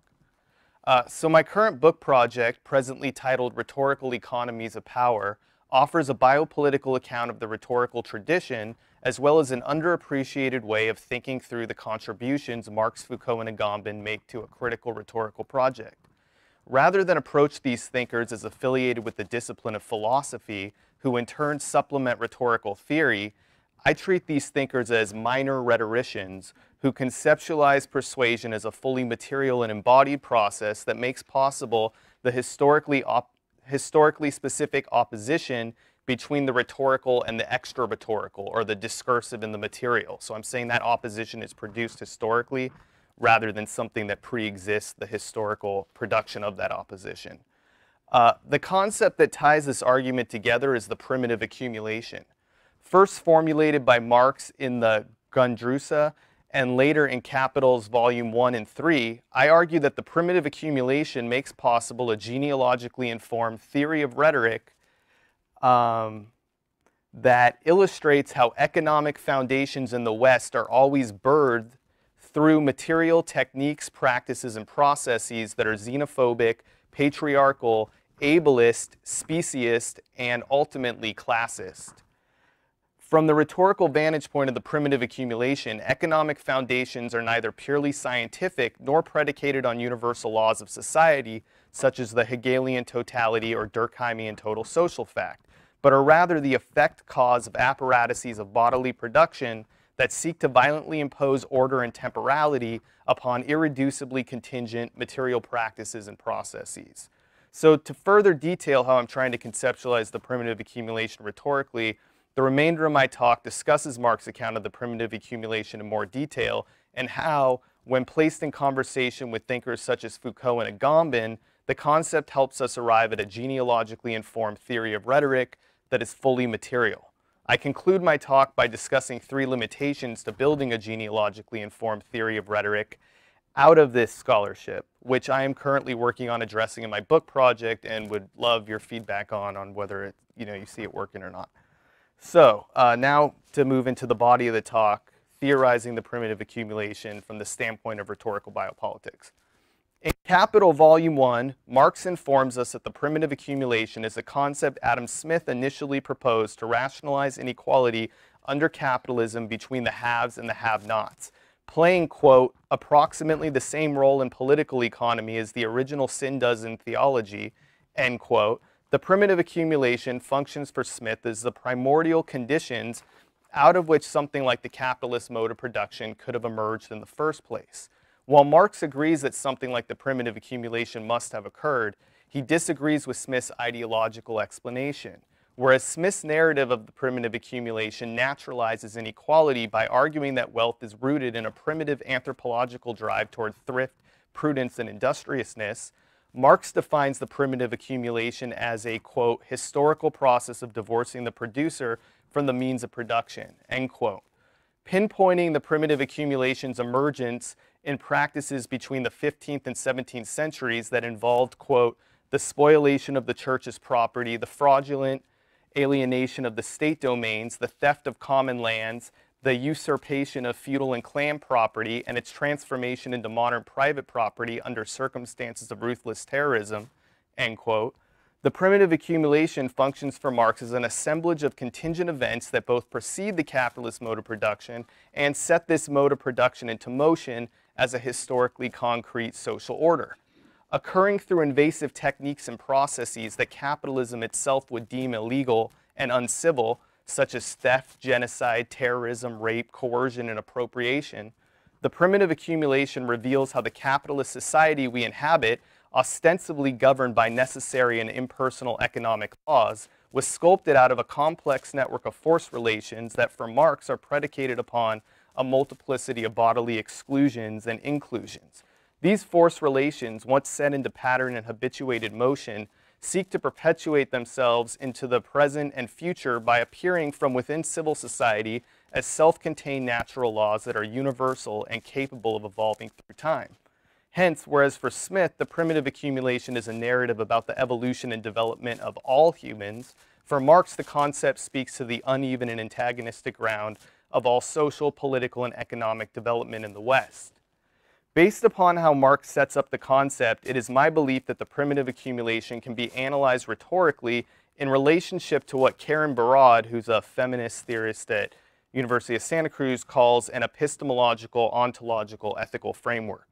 Insofar as the primitive accumulation is concerned with the contingent production of ostensibly universal and necessary social laws, the concept illustrates how any historical articulation of ontology and epistemology in the West presupposes technologies of power that persuade at the bodily and habituated level of violence, theft, genocide, terrorism, rape, coercion, and appropriation.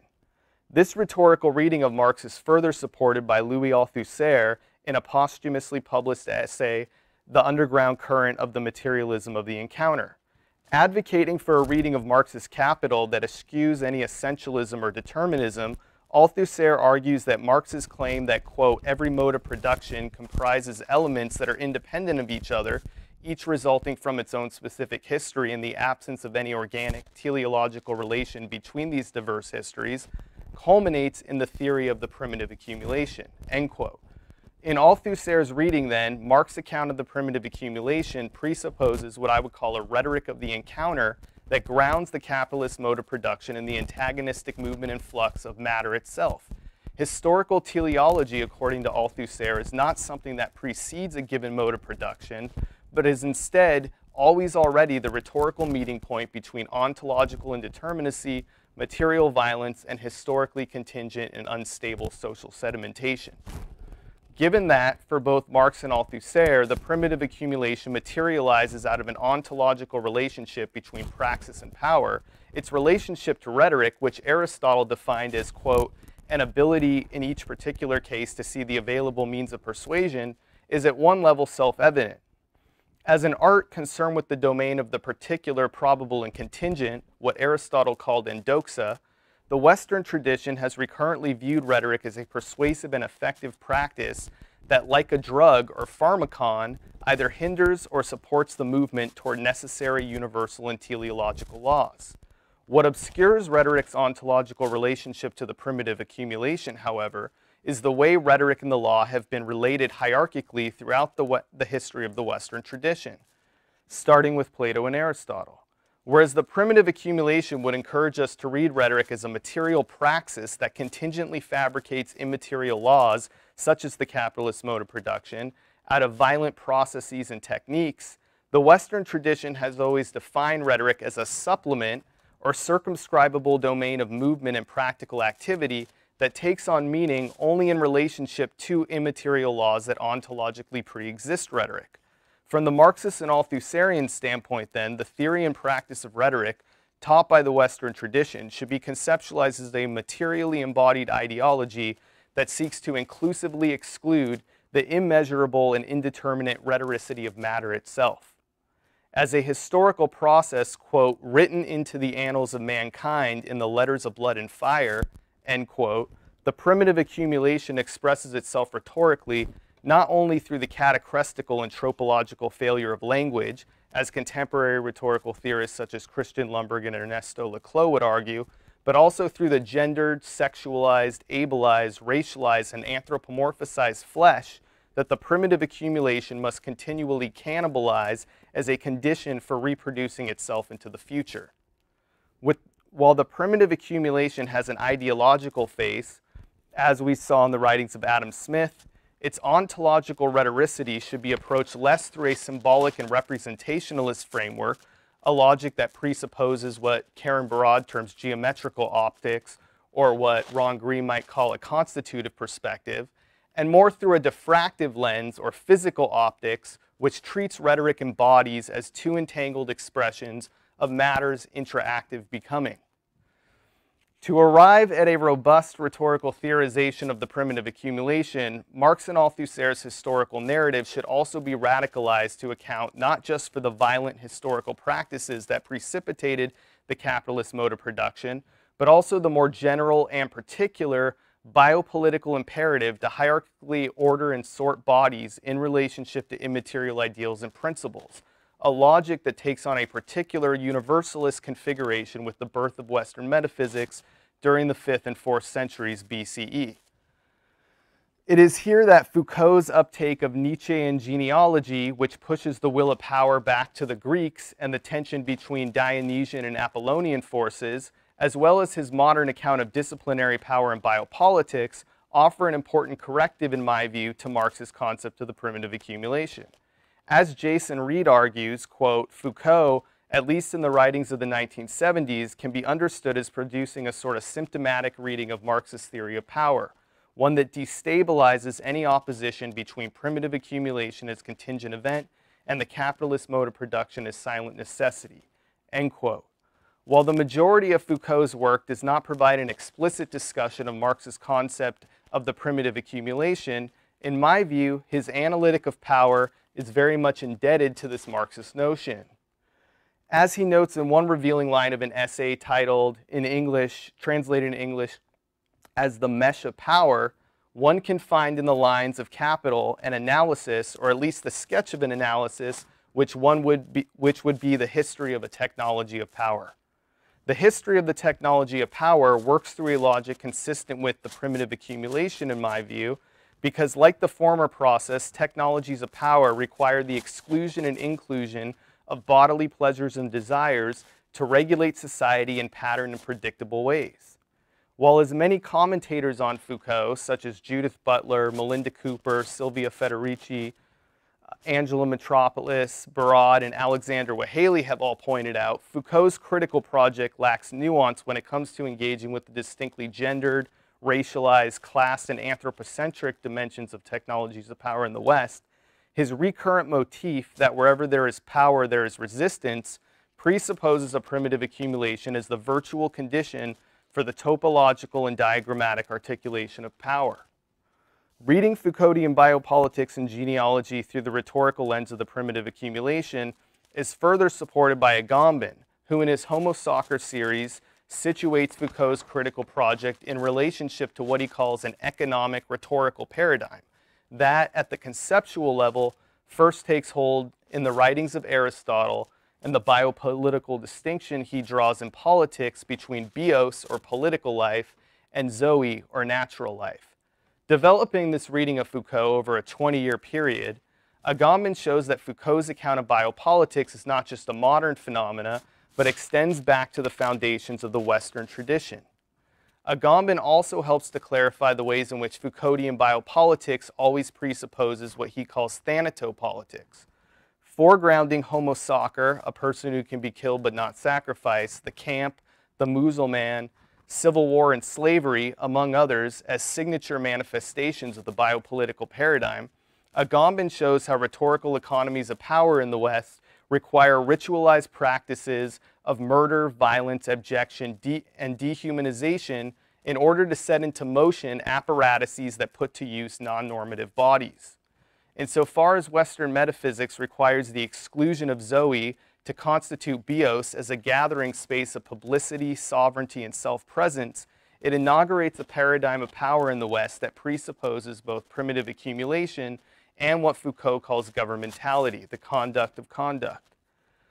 Agamben's project thus ties together Marx's concept of the primitive accumulation with Foucauldian biopolitics, while at the same time clarifying their more general interest in analyzing power at the level of economic theology. So to conclude this talk, while the writings of Marx, Foucault, and Agamben are central to informing my economic and rhetorical reading of the primitive accumulation, there are also some limitations to their approaches that I'm currently trying to work through my book project, which I would love your feedback on. I will therefore briefly discuss these limitations as a way of concluding my presentation. So just some limits that I'm seeing to fully conceptualizing the primitive accumulation in rhetorical terms. So the first limitation is that Marx, Foucault, and Agamben make little mention of rhetoric in their writings. And with the exception of Agamben, their contributions to rhetoric are often taken up in rhetorical studies in ways that reinforce the dualism in Western thought between philosophy and substance on one end and rhetoric and style on the other end. We could also say, ontology and representation. Many interpreters of Marx in the discipline of communication studies, for example, have argued that Marx's contributions to rhetoric are purely superstructural and ideological. And the vast majority of scholars that take up Foucault in the discipline read him as a theorist of discourse and tropes. My current way of addressing this limit is to argue that although Marx and Foucault can be read at times as supporting a dichotomy between philosophy and rhetoric, this dichotomy is rendered inoperative when we appreciate how their shared ontology is one of immanent causality. As Althusser, Karina Cordella, Ron Green, Matthew May, Kristen Swenson, and did I have anybody else? No, I think I got them all. Have all demonstrated in different ways in their own scholarship when we recognize that following Spinoza, Marx and Foucault privilege the auto-affection of matter, then any rigid differentiation between the contingency and dynamism of material flows, technologies of power, and human discursive practices become untenable. Human discursive practices are simply one performative expression of matter's infinite modes, all of which in a literal and not just figurative sense are rhetorical. This approach to rhetoric also seems to be supported by Agamben, who in the use of bodies explicitly embraces a Spinozist modal ontology, and who in Kingdom and the Glory, as we saw above, explicitly defines economic theology as a rhetorical process that governmentalizes the gap between being and praxis. The second limitation is that Marx, Foucault, and Agamben do not offer a satisfactory genealogical framework for making sense of the historical relationship between regimes of primitive accumulation and regimes of rhetoric. While, as I have hopefully communicated in this paper, I want to understand the origins of the primitive accumulation as coinciding with the colonial, patriarchal, ableist, and anthropocentric founding of the Western metaphysical tradition, I do not think the historical formations of slavery, feudalism, and capitalism proposed by Marx, or the historical formations of city-citizen game, pastoral power, and liberalism proposed by Foucault adequately grapple with how the primitive accumulation and rhetoric have intersected historically. I am therefore proposing in my book 2 historical formations that speak to the entangled relationship between rhetoric and the primitive accumulation. Where am I? I am therefore proposing I just said that, didn't I? All right, next sentence. I call the first of these historical formations publics and persuasion, and argue that at the diagrammatic level, this regime presupposes a managerial and agent-centered conception of rhetoric that has ancient Greek roots in the materially imposed distinction between crematistics, economics, and politics. So I'm saying that these discourses have to be thought of as materially imposed and constituted, as opposed to just like emerging ex nihilo out of nothing. I call the second of these historical formations symbols in society, and argue that at the diagrammatic level, this regime presupposes a social constructivist account of rhetoric that has roots in the way modernity violently collapses the boundaries between crematistics, economics, and politics at the globally interconnected level of the commodity form and nation states. Underpinning both of these historical formations of power, I argue, is an ongoing process of primitive accumulation that is xenophobic, patriarchal, ableist, speciest, and ultimately classist. Moreover, my aim in proposing these 2 regimes is to show that the history of the rhetorical tradition is less a story of rhetoric's continual expansion and globalization, as recounted by rhetorical theorists such as John Bender and David Welbery, and more a story about the governmentalization of rhetoric through genealogical relations of force and violence. So I'm trying to kind of push back against that big rhetoric narrative, which is something, Ron's done in his work as well. The final limitation is that Marx, Foucault, and Agamben all start with the assumption, currently under attack by scholarship that goes under the label New Materialism and also decolonial work, that historical formations begin and end with the Western metaphysical tradition.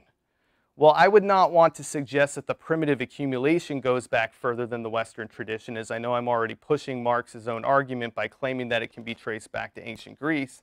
I also do not want to argue that the primitive accumulation is radically discontinuous with the asymmetrical exchange of matter, or what I would call matter's ontological rhetoricity. So I'm trying to kind of think through how we move from the primitive accumulation, or how we move from a process where the primitive accumulation didn't exist to a process where it did exist all of a sudden, right? I don't want to do an ex nihilo narrative where all of a sudden out of nothing you get the primitive accumulation. It is here that I believe the work of Deleuze and Guattari are helpful, who argue, for example, that primitive societies have nuclei of rigidity and aborification that as much anticipate the state as warded off.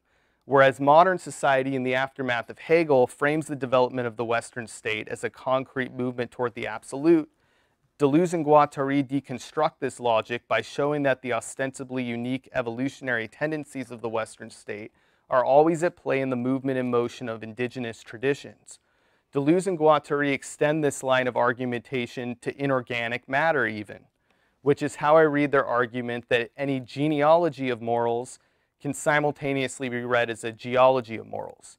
Just as historical genealogy evolves through the violent striation of territorial, political, juridical, economic, and symbolic borders, so do the Earth's strata at the register of speeds, intensities, and affections.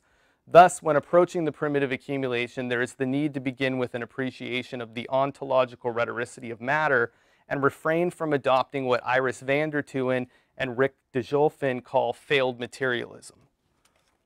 All right, so I told you it was pretty theory heavy. Thank you.